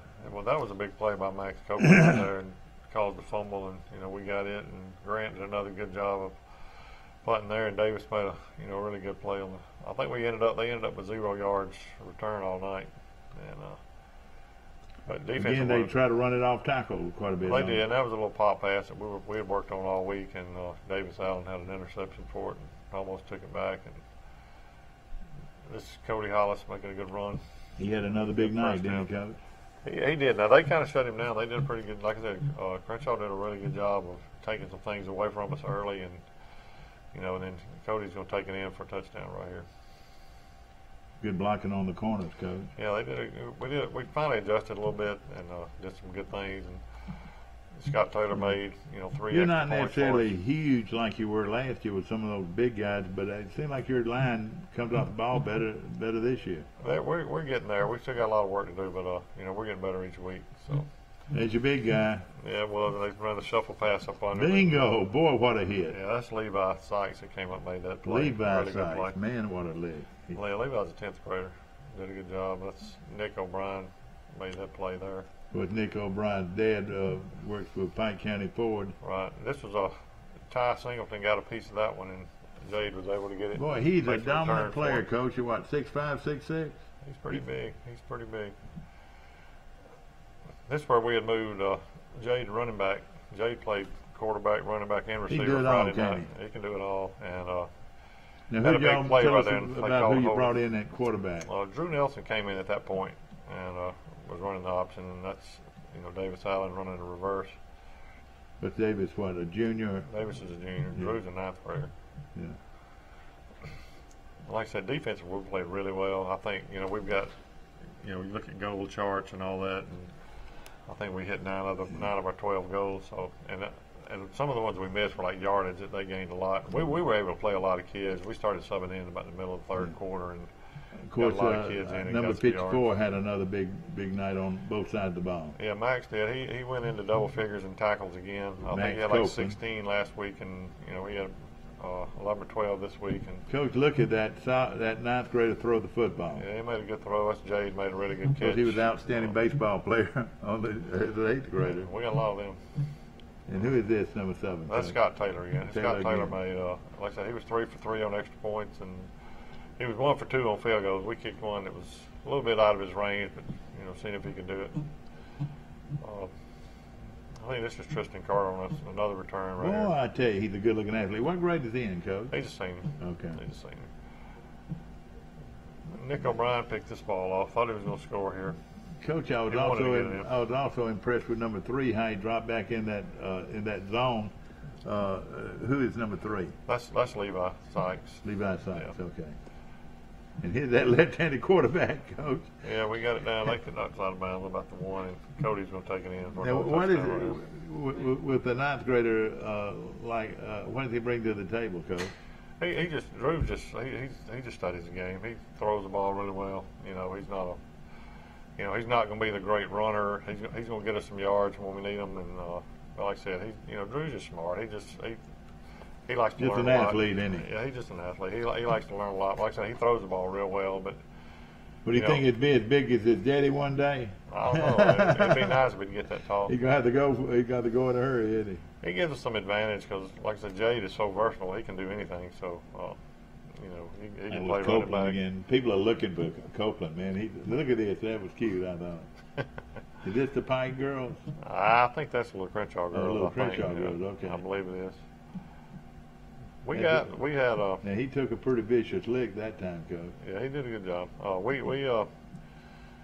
We had 4 turnovers the first quarter the other night. I think first half I know, and that was another throw to Tristan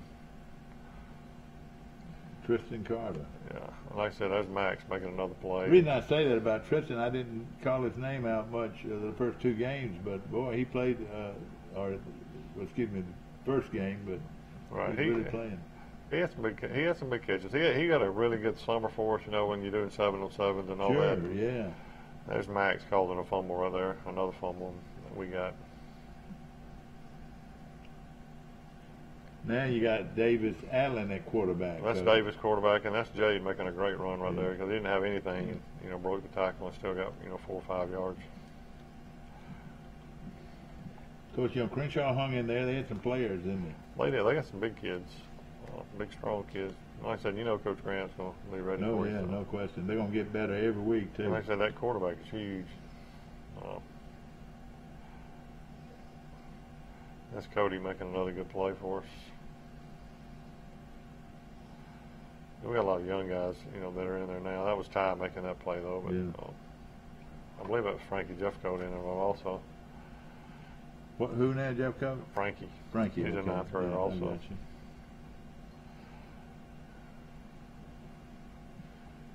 And that's Chip Faircloth, and can't tell who the other one was, making that play. Chip had another big game for us also.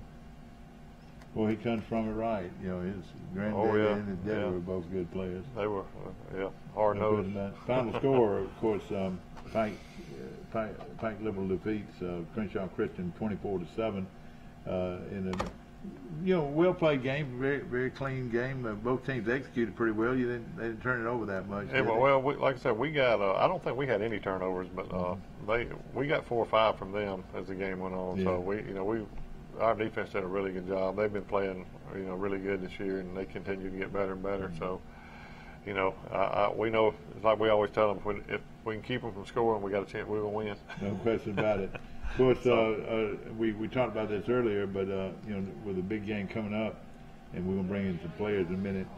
Right now, you got through there without any serious injuries. Is that right? We don't have any serious. Like I said, Scooteroo may be out this week, but he was looking good today. Doing some stuff and running and all. But it'll be one of them decisions we'll make tomorrow. And like I said, we got a big game this week, obviously, but next week starts region play for us. So we want to make sure we got everybody back healthy for that. Of course, with the emergence of the young quarterback, looks like he's going to be good. I'm sure Sykes will continue to be the quarterback, but like you said, he can do so many things: running the ball and catching the ball. Just a real good athlete, probably the best athlete on the field, wouldn't you think? He's definitely one of them. He had like I said, Jay can run it, he can catch it, but he's also, one of them guys on defense that'll knock your eyes out. Yeah, that's right. He'll hit it. His brother's not bad, is he? Yeah, they're good, Where do they come from, Coach? They're Pike County people. No, I was just wondering. I know we've had them. They've been here. Both of them played baseball. Yeah. Very good baseball players. Very good baseball. All right, guys, come on up, guys. What we're going to do, we're going to bring a couple of players up, Coach. And what we're going to do, we're going to bring just number 10, and then we'll bring 54 in later. we'll bring him in here. And we were talking about him. I reckon, Coach, his ears were burning and his head was swelling. Is that right? I don't know about that. Coach, tell us a little bit about him. First of all, tell us who you are and who your parents are. I'm Jade Sykes, and my parents are Josh and Wendy Sykes. And tell us about him, Coach. He's just a great player. Like I said, right. He can quarterback for us. He can run for us. He can play receiver for us. He can, he's one of our big defensive players that we can utilize. I mean, he's a return guy. He does it all, and 3-sport athlete. So I mean, he's a really good athlete that we have that we're very fortunate to have playing for us. We were just talking about your versatility that you've been able to, of course, play quarterback and then wide receiver and running back. What do you like doing the best? You want to put the ball in the end zone, don't you? Yes, sir. He likes to hit people. Yeah. Yeah. Coach, we got to find out who does his hair. He looks like he stuck his finger in a light socket, Coach. I don't talk about people's hair, Mike. I ain't got a lot to work with. So. Jade, of course, I watched you play baseball this spring, and you pitched one of the best games I think I've seen in a long time in the championship rounds. Pike, of course, ended up winning the 3A championship. That had to be a good experience. And they being able to pitch like that gave you great poise to be a very good quarterback. Don't you agree? Yes, sir. I agree with you. I mean, don't you feel confident when you whatever you do now? Yes, sir. I feel confident throwing the ball now. Yes, sir. Yeah. And we were talking also, number 3, your brother's not bad. Now, what grade is he in? He's a sophomore. Okay, and of course, is he going to be good like you? He's got potential, but it's going to be rough. Now, you play 3 sports, don't you? You play yes, sir. Baseball, football, and basketball. Yes, sir, I do. His brother plays 3 sports. That's good. Of course, tell us about the game. What did you think? I think we could have done a little bit better blocking offensively and stuff. The defense played really well and all, but I mean, in the end, we came out and won, so it's always good. Question. Of course, you grew from the Morgan game. I thought the Morgan game was an excellent game for Pike. You came back and won the ball game late, and you learned a lot from that game. Don't you agree? You matured quite a bit. Yes, sir. I agree with you. Do you think you're a better quarterback for playing in that game? Yes, sir, I do. It was a big learning experience for the first game. Yeah. And of course, he's strong too, Coach, isn't he? No, he is. You can tell he likes to work out. So yeah, and of course, Coach talking about how you like to hit, but you got to be careful. You might take yourself out if you don't. Yeah, that's what I get told. I got a lot of head injuries because I hit with my head. You got to be careful. No, he does a good job. He's got pretty good technique, so. He does a good job. Of course, coming up, and we'll bring Chad on up here too. Come on, not Chad, that's his daddy. Come on up here, Max Copeland. And what I want you to do is go around here and pick up that other chair, and we'll have all 4 chairs up here.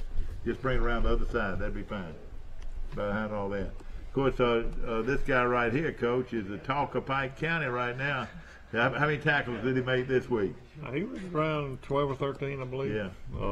He's been really good for us. So he's a leader. He makes the calls and all that on defense. And Max is right there. That's right there. You're fine there on that end. I think we'll be able to get everybody. Max is the emotional leader. He's the one that keeps everybody fired up. So there you go. He also has to line everybody up a lot of times. So we got. Make sure we're where we're supposed to be. Man, I watched you. Of course, you were an outstanding baseball player too, and I was able to see y'all both during the spring. Boy, I tell you what, though, your game's football, and you enjoy it, don't you? Yes, sir. Hold the mic up there where you can speak. Yes, sir. That's definitely my favorite out of the 3. First of all, tell everybody who you are and who your parents are. Max Copeland. My dad is Chad Copeland. Mama Donna Copeland. And of course, your grandmama and granddaddy. Well, I gotta say both. Jimmy and Martha Copeland on my dad's side, obviously, and Don and Susan Renfro on my mom's side. Exactly right, and they're awfully proud of you, man. I tell you, I've watched you, and of course you play a down lineman, actually center on offense. Isn't that right? Yes, sir. And then of course you stand up on defense, and you made 15 tackles last week. How many did you get this week? It was 12 or 13, something like that. Yes, and of course, you love to hit, don't you? Yes, sir. That's the greatest thing about football. Of course, now pretty good blocker too, Coach. Is that right? Max does a really good job for us. I don't know about that. Both sides. Yeah, exactly right. And of course, he didn't like his buddy over there telling him that we could block better. Nah, he's right. Well, he's Max right. said we can always get better up there. Yeah. But I mean, you've got a lot of young guys that hadn't played, and it's people come in there and change defenses and do things. So you got to learn how to make adjustments and all that. So we're now, trying Max, to get better. you're a junior, is that right? No, you are a senior. Yes, sir. Okay, so I keep thinking about baseball instead of football. But of course, I know you want to make the most of this season. Well, Coach, what are you doing? Bringing in a team like Freeport, Florida, and of course, y'all drive down there. Y'all plan on leaving there and going to the beach? Is that right? Some of them probably will. I won't. No, we got actually, they're coming back. That's right. They're both coming back for the Troy game. Yeah, You're right. They're both coming back for the Troy game. So yeah, no question. It came about because really we had 9 games, and that's all we had at the time. And I had called one school to get them to play us, and they said that their board wouldn't let them play a 3A school, and they weren't going to let them play bigger schools, but that they had played Freeport the last couple of years, and that they knew that he was looking for a game. So that's where David Felix is, friend of ours. Right. So I called down there and talked to him, and we're going to do home and home with them. Like, well, that's good. Lounge is the team that used to play them. They went down. Lounge went down there both years. They just used it. It was always Labor Day weekend, so after the game, fans could go to the beach because you're only like 30 minutes from Fort Walton and Panama City. So anyway, we got them, and then after we got that game, that's when Morgan called and wanted to play. Exactly. So we want to go ahead and play Morgan again. Well, I tell you what, everything is starting off with and of course now this does count toward your schedule. It doesn't. Is that right? Right. This is it's regular right. game. Right. What classification are they in? They're a 2A public school. Yeah. And of course, good program and so forth. It's going to be a good test for your team. But I tell you, the way you play and the way you execute, and I tell you, you look pretty good. I think we'll be in. I think we'll be able to play with them really well. They've got some more numbers than we do, but their line is probably a little bit bigger than us. I think our skill guys match up with theirs pretty well, and it's going to be one of them tests. It's just going to be a good test for us to see where we stand before we get into area play. No question. I thought y'all were more balanced in this ball game this past week. Y'all were able to throw the ball and run the ball. You got to be balanced against a team like this, don't you think? We do. And but obviously Crenshaw had a lot to do with us being a little bit more balanced because they stopped the run pretty. They set out to stop the run. That's what he wanted to do. So we had to throw the ball a little bit more, and we've got to be able to do both. Yeah. Max, how much you weigh? About 190. 190, and yes, of course sir. A linebacker that can run to the football, and of course, how about you, Jay? About 180. And of course, are you intimidated at all by that school from Florida? No. Are y'all ready to go? Yes, sir. I tell you what, I know a little logistics here, and of course we've got a few more minutes left, but I want to tell you, I go to the beach through Elba, then I go up and take a ride at the insurance company and head straight as an arrow into Florida, and I go get down to my what's my little crossroad there? Oh boy! You go to Floral or you go to Defuniat? No, I don't go to either one. I go from I go through what's the little split in the road down there at the end? No, it's a little in Florida. It's in the town of Florida. Well, you take a right there and go to Freeport, and a left and go to the dog track. Oh well. Of course that's the way I go, but it's real easy to get there. It's beyond what I'm trying to say. Yeah, it's not a hard trip. You almost go right by the stadium. You used to go right by the stadium before they built the little bypass the last 4 or 5 years. Of course, it's right there on the bay there, so you can feel the wind coming off the bay. It's gonna be. Yeah, are you gonna feed them seafood after the game? Yeah. Was that the deal that they were gonna feed you seafood and you said let's play? Is that right? We're gonna show them a sandwich and let them see it. Yeah. What will be your plan, Coach?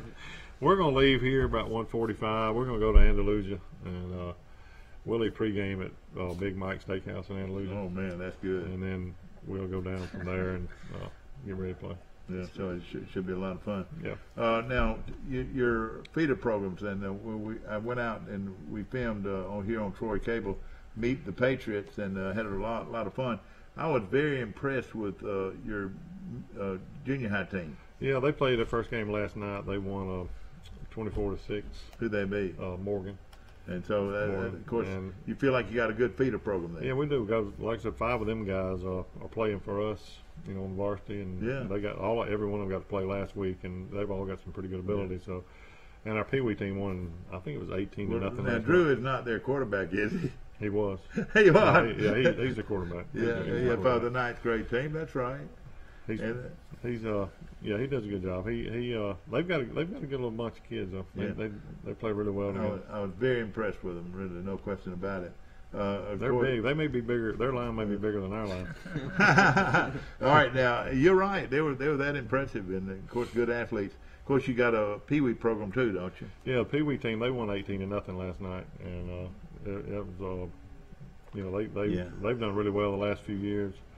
And this year we've actually scheduled we're going to host a Pee Wee tournament in October, so a lot of people can come out and watch them play. I want to mention First National Bank of Troy Brundage, one of the sponsors of this show, and of course we appreciate John Ramage and the Ramage family and that support Pike Liberal Arts in so many ways. I noticed that there was a Ramage girl that was very good on the volleyball team, Coach. Yeah, and bless her heart, they said how many kills she made. How many kills? What are they doing talking about kills? Y'all know what a kill is? That's a slam. I believe that's a slam, isn't it? But volleyball's they've done a lot. They're 2-1 right now. They got beat by Morgan yesterday, but they've won the first 2 games. So I know you're proud of them. Yeah, they're doing a lot better. So, no question about it. Looking forward to guys. You're both leaders on this team. Give me your opinion of this guy right here. I'll let you go first.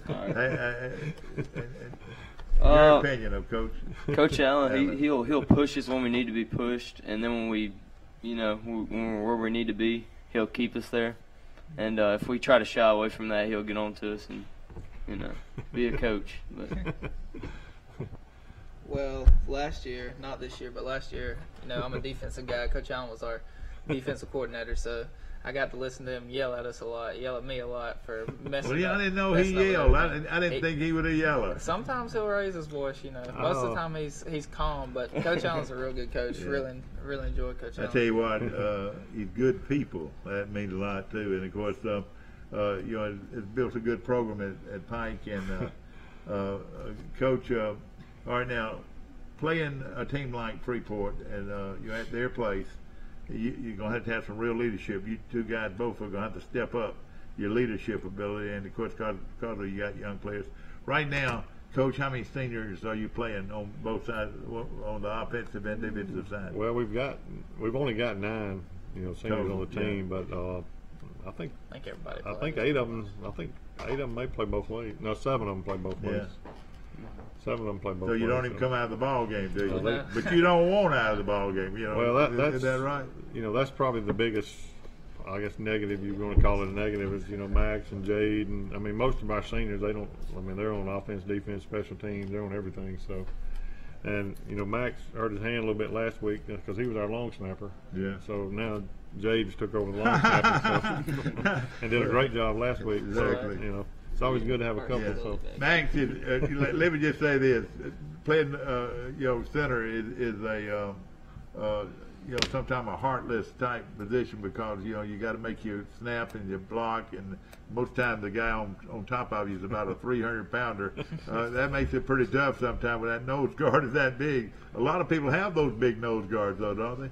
Yes, sir. I'm just happy I don't have to go up against who our nose guard was last year every week. Exactly. You're right. No question about it. Ladies and gentlemen, I hope you've enjoyed our show, the Gene Allen Show, a review of Pike Liberal Arts football. They go to 2-0 now, but this week, of course, they head to Freeport, and wish you guys a lot of luck. And it will not surprise me to see y'all come back with a W the way y'all are playing right now, Coach. And again, thank you so much for being a part of our show, and good luck to you. And ladies and gentlemen, next week at the same time, same station, a review of Pike Liberal Arts football against Freeport. Should be a good one. And, of course, go Patriots! Troy Cable is the leader in smart home security, giving you solutions to monitor, protect, and automate your home. Troy Cable Security keeps your property safe with 24/7 professional monitoring and emergency response. Control thermostats and lighting remotely, which allow options for saving energy and money. Control access to your home remotely with integrated controls for door locks. You can even add our smart home cameras, which allow you to see what you care about instantly. Troy Cable Security. You love them, protect them. Here's some Napa know-how for you. Your local Napa Auto Parts store in Troy is under new ownership with an all-new fully stocked store. Big deal, you say? Big deal, we say. Like the ownership, the store has a new look, too. We're still delivering the same Napa quality and know-how, but we've increased our inventory and are committed to helping you find the parts you need when you need them. So come check us out. We've got the right part at the right price at the right time. Know-how, Napa know-how. Pike County Ford, your hometown dealer, now under new management. To kick off the summer sales event, you pay what we pay. That's right, folks, only at Pike County Ford can you get the same discount as Pike County Ford employees. You pay what we pay. Only at Pike County Ford, your hometown dealer. Troy Cable Security Wi-Fi doorbell camera allows you to answer the door from your smartphone when you are at home, at work, or on the go. When a visitor presses the button, Troy Cable Security sends a live video feed to your smartphone so you can see, hear, and speak to the person at your door. With the doorbell camera, you can have your porch light turn on automatically when it detects motion at night to create the appearance that someone is at home. You can view video clips so you can always know who stopped by when you are out. Troy Cable Security. You love them, protect them. Troy Cable is the leader in smart home security, giving you solutions to monitor, protect, and automate your home. Troy Cable Security keeps your property safe with 24/7 professional monitoring and emergency response. Control thermostats and lighting remotely, which allow options for saving energy and money. Control access to your home remotely with integrated controls for door locks. You can even add our smart home cameras, which allow you to see what you care about instantly. Troy Cable Security. You love them, protect them. Here's some Napa know-how for you. Your local Napa Auto Parts store in Troy is under new ownership with an all-new fully stocked store. Big deal, you say? Big deal, we say. Like the ownership, the store has a new look, too. We're still delivering the same Napa quality and know-how, but we've increased our inventory and are committed to helping you find the parts you need when you need them. So come check us out. We've got the right part at the right price at the right time. Know-how, Napa know-how. Pike County Ford, your hometown dealer, now under new management. To kick off the summer sales event, you pay what we pay. That's right, folks, only at Pike County Ford can you get the same discount as Pike County Ford employees. You pay what we pay. Only at Pike County Ford, your hometown dealer. Troy Cable Security Wi-Fi doorbell camera allows you to answer the door from your smartphone when you are at home, at work, or on the go. When a visitor presses the button, Troy Cable Security sends a live video feed to your smartphone so you can see, hear, and speak to the person at your door. With the doorbell camera, you can have your porch light turn on automatically when it detects motion at night to create the appearance that someone is at home. You can view video clips so you can always know who stopped by when you are out. Troy Cable Security. You love them, protect them. Good evening, ladies and gentlemen, and welcome to the Stephen Kilcrease Show, a review of Arrington Purple Cat football. And ladies and gentlemen, they're getting ready for their second game of the year. And Coach, good to have you on, Troy Cable. And Chuck Dunn, ladies and gentlemen, neither one of these guys are strangers to Troy, Alabama, or Troy Cable. Of course, both of them went to school together out at Pike Liberal Arts School, and he's a few years ahead. I was wondering. That's what I was wondering. What grade difference? Who looks older, Mr. Mike? You do.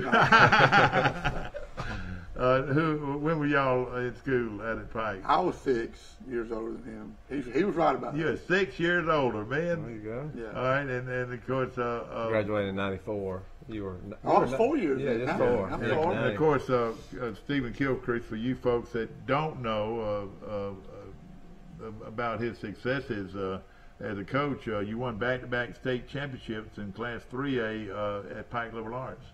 And how long ago was that, Coach? 08 and 09, so 10 years ago. 08 and 09, and then you went into private business, and you've done very well. And how did you get back into coaching? You know what? I was planting shrubs in my backyard in June a few years ago, and our principal, Mr. Josh Aaron, called and asked if I would be interested in getting back into coaching, and I always had, that was my plan, is to hopefully do what I do with the poultry business and get back into coaching. What I talked to these guys. Don't misunderstand me. I got to find out. That means you're a chicken farmer. I'm a chicken farmer. Yes, farmer and a football coach. That's right. That's a good blend. And there's a few of them around that I've. You can always let me just say this: when times get tough, you can always go to the chicken houses, and once you throw that feed out, all those chickens are on your side. That's right. That's right. You don't have to listen to some of the other. Of course, your dad, Mike Kilcrease, one of my very good friends, of course, owner and operator of Trojan Auto Parts on South Brunning Street, right here in Troy. And I keep up with you probably more through him than anybody. But there's no, I reckon, and a lot of fathers are like this. He's a student of the game himself. He was a quarterback at Brantley High School and knows a little bit of football. He thinks he does, but he's critiquing you, and he does. Yeah, but he's a big supporter. Whatever we decide, and he was excited when I got back in it. But he also, I got sick there. He wanted me to get out of it during that time. But he sees now it was a good thing, and he's, my mother, my father, and obviously my immediate family, wife and kids are big supporters. But also the biggest, Coach Dunn and I talk all the time. Our wives stay on us. They're big critics of us, and anything. Why didn't you do this? Why didn't you run that? Why couldn't you stop this? Why couldn't you stop that? So they stay on us pretty good. Well, you said that you were sick. Tell us a little bit about that. Well, I had lymphoma back 2 years ago, about this time actually, and and I'm good now, and and just moving on. And of course, Chuck, you went through a little about that with him. I'm sure. Yes. And of course, he never missed a beat, though, did he?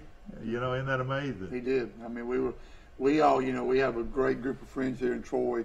One reason that I came back to Troy, I mean, he'd been here, but one reason I came back to Troy was because but big supporters. Once he told all of us, we all supported and prayed for him, and right there with him. And Coach, the reason I brought that up was you're a great example of courage, and how you.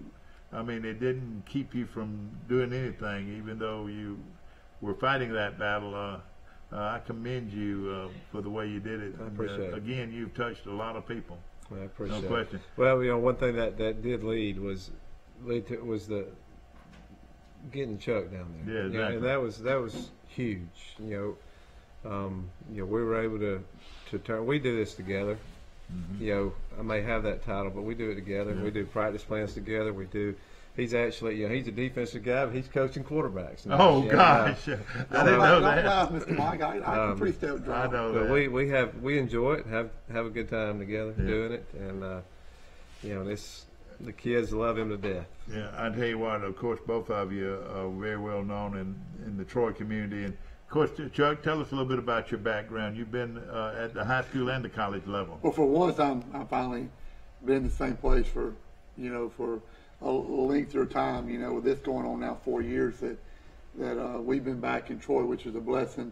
But, I left here in 2000. I was a GA for Coach Blakeney, and who is the reason I'm here, was great parents, Dwight Ward, Blaine Curran, but, Larry Blakeney was the one that helped me get all the places I've been, and I give him all the credit, But I left there. That's where I met Bill Clark was through Coach Blakeney, and I was at Prattville with him for 8 years, from right 2001 to 08, and had great success there, had fun, met my wife, had first child there, and then went to South Alabama. Coach Clark got a chance to be the DC and start that program with Joy Jones, and went there for 4 years and had a ball. I'm always proud to say I was, one of the first ones there, and start that program, which is fun to be a part of. But then I left there, went to Oxford High School with John Gross, had a great time there. Coach Ross is the head coach now at Jacksonville, and yes, of course Charles Henderson plays Oxford. Yeah. Well, that's going to be an experience. They've asked me about them, but went there.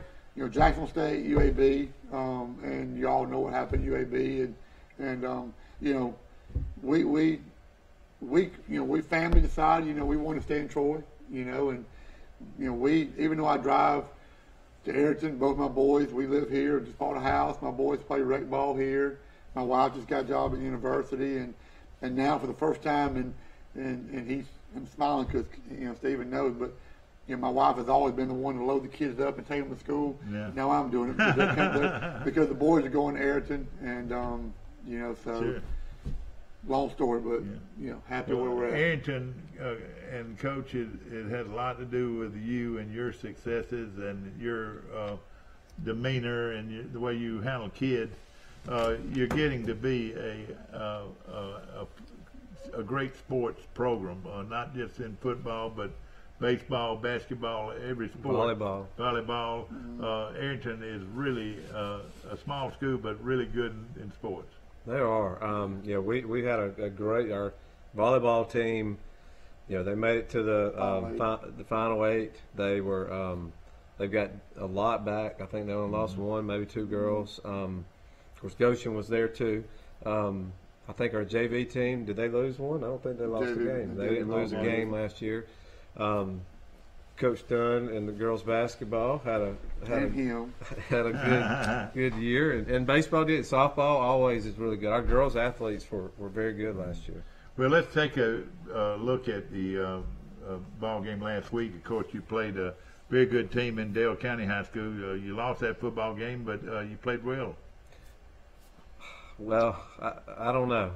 This is at Ayrton, Coach. Right, this is at Ayrton. We made a lot of mistakes on all phases of the game, and we, from an offensive standpoint, we got the ball I think 3 times inside the 30, once inside the 15, and we can't finish it. And guys, let's take off that block in the corner so we can see more football. Hopefully we can take that off and show more screen, if y'all don't mind up there. But Coach, of course, coming in, you knew that they had a lot of talent, and your guys ready for the effort, don't you? Yeah, I think so. It was we wanted to schedule this game for a reason, to make us better as we move forward into not only this week with Goshen, but into our region next year, and hopefully be able to make a run in the playoffs. That's our goal, and that's why we scheduled a Goshen and a Dale County and Slocum in non-region play. Of course, the Purple Cats are in the purple and white, and of course Dale County, who is a 3A school, for 4A school. 4A school. We just, and Coach Dunn can tell, we just had a bus. And Coach, they went for broke on the first play of the game. Well, Kill Creek knows we starting two sophomore corners that are going to be really good players for us, and that's just it is what it is. They got us, but they come back and played better though after that. I think they, other than that they really played well. We were excited about it. Touchdown. Yeah, we did. We missed one block on the other side and had a chance to take it. Who was that, Coach? That was Bryson Peavy, who's he's a really good athlete for us. He had a good game. This was Maddox Herring pitching it to Jackson Blair on an option for a first down. And well, that Herring name is a big name in Ayrton over the years. It is. Yeah, his brother was our quarterback my first year there. And we see all that field. I'm glad you did that, guys. Yeah, it's a beautiful field. It's a little hard. We're going to try to zoom in a little bit. I tell you what, you're right, a beautiful place to play, Coach. This is a big play. This is a 3rd and long, and we get a penalty. It's first down, going to be first down inside the 20, and now it ends up being, here we are. We're punting. And that was, it was 7-0, I guess, at the time. Coach, you punted from the 35-yard line. We did. But we had it's 4th and 20. And look at you got them inside the 10. Yeah, so and then we line up here and get a takeaway, which that's what it's about. We pinned them deep, and defense is supposed to come and do this, and we got to take First away. play. Yep, Bryson Peavy, I believe, got that one. So here we are. We're first down, at the 12-yard line, and we can't. We end up giving it over on downs. It was just a. This is a screen play here. They got us here. This is something we created Monday. It was some poor angles, poor tackling. So we should have the tackle in the back. Poor effort. And that's the Henderson kid, who is that? Yeah. Because this is his brother plays at Troy, a great player. So here we are. We're down 13-0, and two big how plays. are our kids going to respond? And I think they responded really well. did. I mean, they competed. We tied the game, got back in it, and had our opportunities. But they've got a really good football team. They were much better up front than we thought. Coach Peyton Harrison, their coach, left and went to Elba and got a new coach, don't they? Right. Don Moore, whose in-laws are here in Campbell. The Campbells. Oh, I didn't remember. Yeah, that's right. I saw them the other night. Right. You're right. Yeah. Good people. Sure are, no question. But he and his staff, they did a good job. I mean, they had their guys ready to play. And this was a third down conversion. I think a pass to Peavy, a slant pass. And you got some big receivers, Coach. You got a couple of them over 6 feet. We're excited about the guys that we've got out here. We've got a set of twins. 11 and 30 are twins. Another big pass play there to Peavy. Their guys, them and Peavy, they've started for 3. This is their 3rd year starting. It's a big play. I was one of the brothers there, Daniel. He came on a blitz, made a big play in the backfield. Coach, my compliments to the guy that did this breakdown. This is really good. Was that you? God, we're seeing some good action. You can hire him here, Mr. Mike. He's really good. That's right. Defense, I mean, we did what we were supposed to do. We got the ball back. And I believe this is our first scoring drive in the second quarter. This is something that we really got good at last year. We're really not there yet in the double wing. We feel like that we can get in it and move the ball. Now, who's that run back? That was Jackson Blair. That was Jackson Blair that ran there. Yeah, okay, well known young man in the Troy Rec program. Right. Jackson Blair. And we're just trying to get in behind our big guys. And Peavy's so good at sort of setting up blocks. And, our guys up front, they did really good here. And, of course, this is a big rival. Y'all are not very far from each other, are you? Well, we've never played. The schools have never played. But, yeah, it's the same school system. Playing baseball, playing baseball, basketball. But we were able to punch that in. I think we get a turnover. Then we get this turnover here. Here we are right here, bringing a blitz right here, and I believe this is the play we did get the takeaway or the next one. We didn't finish plays. Mr. Mike did finish. We let them create too many big plays, and you can't do that. Yeah, you're right. We got 3 takeaways, but we need more. And we cannot. Here's the takeaway right here. This is Blake Carroll, one of our junior linebackers, getting the takeaway. I'll tell you what, you don't see any of your guys getting knocked off the ball. Your defense is hanging in there good. And our guys get excited with takeaways. And that was a key to our success last year. We went a span of about 7 ball games with, I think we maybe turned it over twice, but we had close to 29, 30 takeaways. Exactly. And you win football games doing that. Now, a touchdown here was going to tie it was. the game. It ties the game. We get in here, I think, maybe on this play. Our extra point was blocked here, so it remained tied. But, yeah, so you're feeling better. Here we are. We fought and clawed our way back in this thing, and here we go. This was a backbreaker.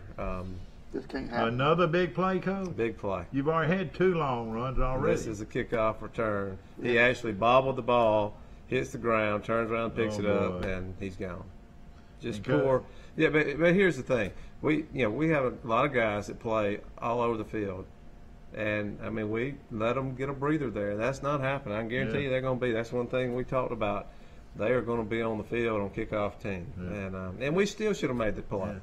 Yeah. And that's unreal to have 3 plays look like over 70 yards or more.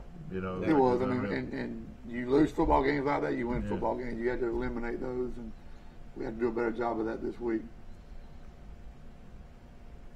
Well, do you feel like y'all have a pretty good team speed? You know, we don't have the speed of Dale County. We don't have the speed of Goshen, but I think overall we can put some. This was that was excellent coverage there. This was a fumble in the end zone that we got. Y'all got it for a touchdown? Yes. Now it's still tied then, is that right? Right. 19, yeah, I think that's right, 19-19. Boy, so y'all was playing straight up with them. Here we are, right? We won first down here. We got them in second and long, and then we gave up a play that got them down here, which can't happen. And I believe we held them to was this a field goal? Field goal. We held them to a field goal. This was Landon Thrash, Bryce Peavy, I believe. And Peavy, is he a senior? Mm-hmm. Yeah, they're up 21-19 at the time right here, and they kicked this field goal. 24, you're right. And this is right before half. I think maybe, yeah. So it's 24-19, and we feel, we didn't play well. We didn't play well at all, and we lost one of our better players at the end of the first quarter, the Hicks boy, number 30, that made the big defensive play earlier. And is he going to be all right this week? He is. He's practiced all week and is going to be fine. And then we lost Jackson Blair at halftime. He started cramping real bad, and so that was two of our better. Did he come back? No, sir. No. Well, that was good. That was good. That was one of the few times they did a really good job of cutting back across the grain. Yeah. That was one of the few times we did a good job with changing our direction. So it's Dale County in white, Arrington in purple. That's a great play right there. That's Troy Hicks. That's Landon Thrash, Bryce Peavy. So we're doing a great job. We sort of settled down defensively, doing a great job, and this is a awful call. Bad call.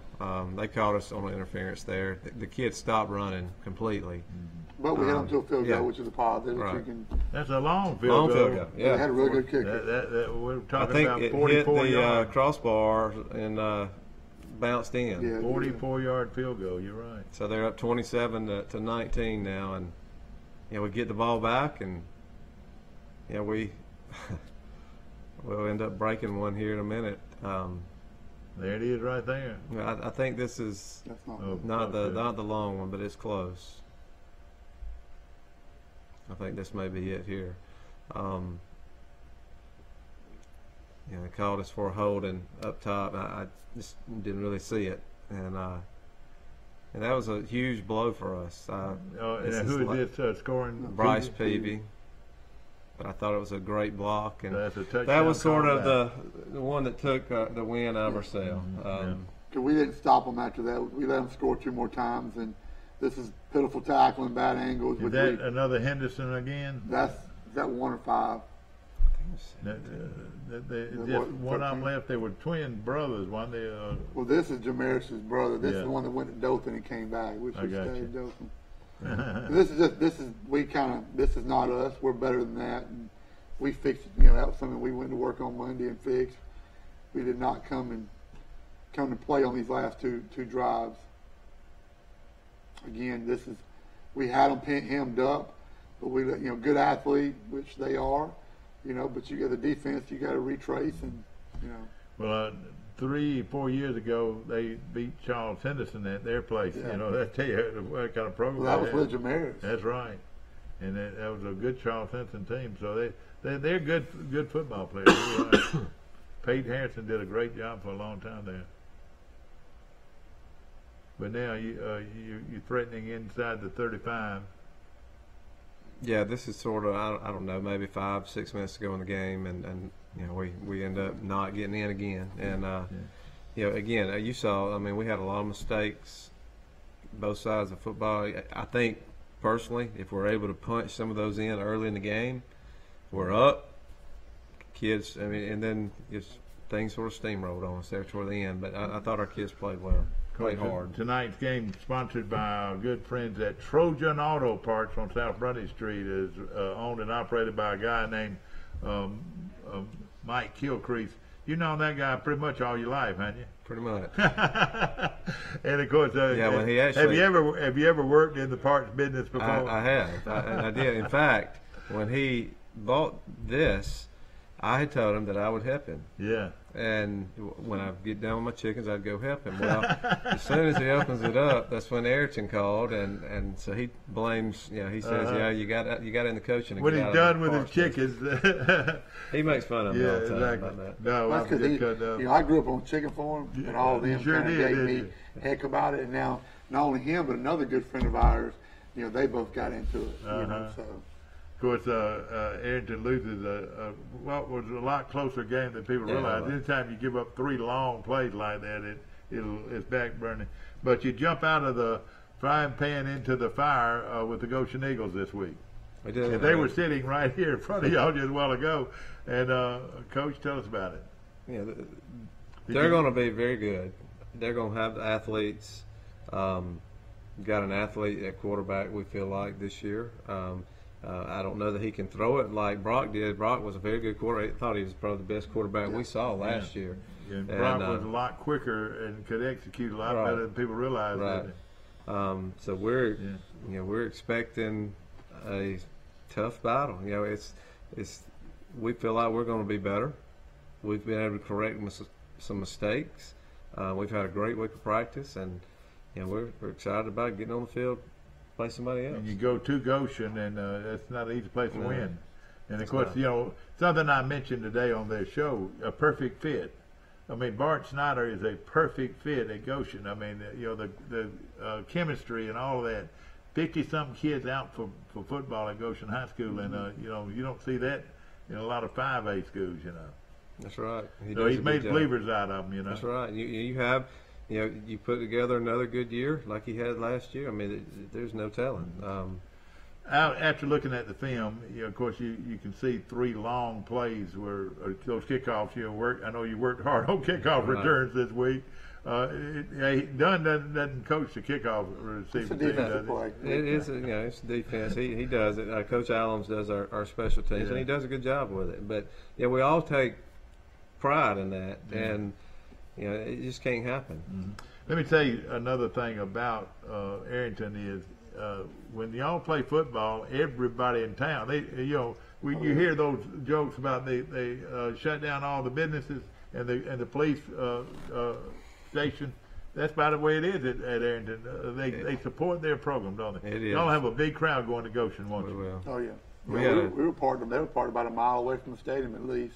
Other night. We're building a new gym, which has taken some parking away, and that's our practice field. But so we're going through some growing pains there, but it's going to be better in the long run. But people were they were having a part, and it didn't keep them away. I mean, we had a huge crowd. Well, I thought your footage was excellent, and of course we appreciate you being on our show today. A review of Arrington Purple Cat football, and the Cats, believe you me. Are not through. You lose to a tough team like that. In many cases, it's going to make you better. Do you feel like you're better from playing that game? Well, we said all along, win or lose that game, it's going to make us better. Yeah, you're able to find some things out about yourself, offense and defense, kicking game, and not taking away from playing somebody that we could have probably played. But we both feel that we've gotten better this week. Even though whatever the outcome is Friday night, I believe our football team is gotten better in some areas that we were able to see because of that footage. All right, tell us about your logistics. I bet you stop in Troy, Alabama to do something, won't you? You gonna stop at half shell or cookout? I don't know. Well, you got to have a pregame meal. What will be your plan? We're going to eat at the school in the lunchroom. We've got Hoppergrass in Ozark that is catering our food for us this year, and they're. You need to go try that, Mr. Mike. Hoppergrass is an old school buffet, like an old school Piccadilly. Oh, I love that. Angie Pratt. Her daughter plays for us. But they'll bring in food, and we'll eat, and we'll leave about 4:15 and head to Goshen. Yeah, well, I tell you what, it's going to be a great football game against 2 very good teams. Of course, they went 12-2 last year, had a great football team, and lost in one of the more outstanding games I've seen in a long time, where you couldn't see the field because of the fog. And of course, they're going to be ready. There's no question, and you're going to be ready. And I know I can just feel the pride that you've got. Let me just say this: if you don't have it already, get you something, a board that says Pride. And when you head out of that dressing room, everybody hits that Pride. because the pride of the Arrington Purple Cats will be on the line. That's one of the things our guys break out to, Cat Pride. Yeah, that's right. And, all our athletes do it. Yeah. So it's and of course, it's going to be a big game in Goshen, 7 o'clock kickoff. Of course, again, I'll appreciate our good friends at Trojan Auto Parts, located on South Brundy Street, right here in Troy. Mike Kilcrease, the owner and operator of that business, and hey, he was up in Birmingham watching. No, he went to Selma this week to watch a game, didn't he? Yeah, my nephew played that game. And he went 100 miles, and then he was when I passed by about 6:30 yesterday morning, he was already at work. So he's dedicated to his kids, isn't he? He is. Yeah, just like all grandparents and.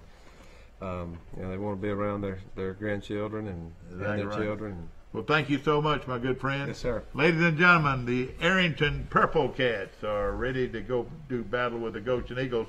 We'll be here same time, same station next Wednesday for the highlight film of the Goshen Arrington football game. We're glad that you were with us today. Wonderful group of coaches and coaches show. Every Wednesday night, right here on Troy Cable Channel 2, you can see high school football at its very best with the Charles Simpson High School Trojans, the Goshen Eagles, the Pike Liberal Arts Patriots, the Elba Tigers, the Arrington Purple Cats, and the Carroll High of Ozark Eagles. So a lot of football tonight.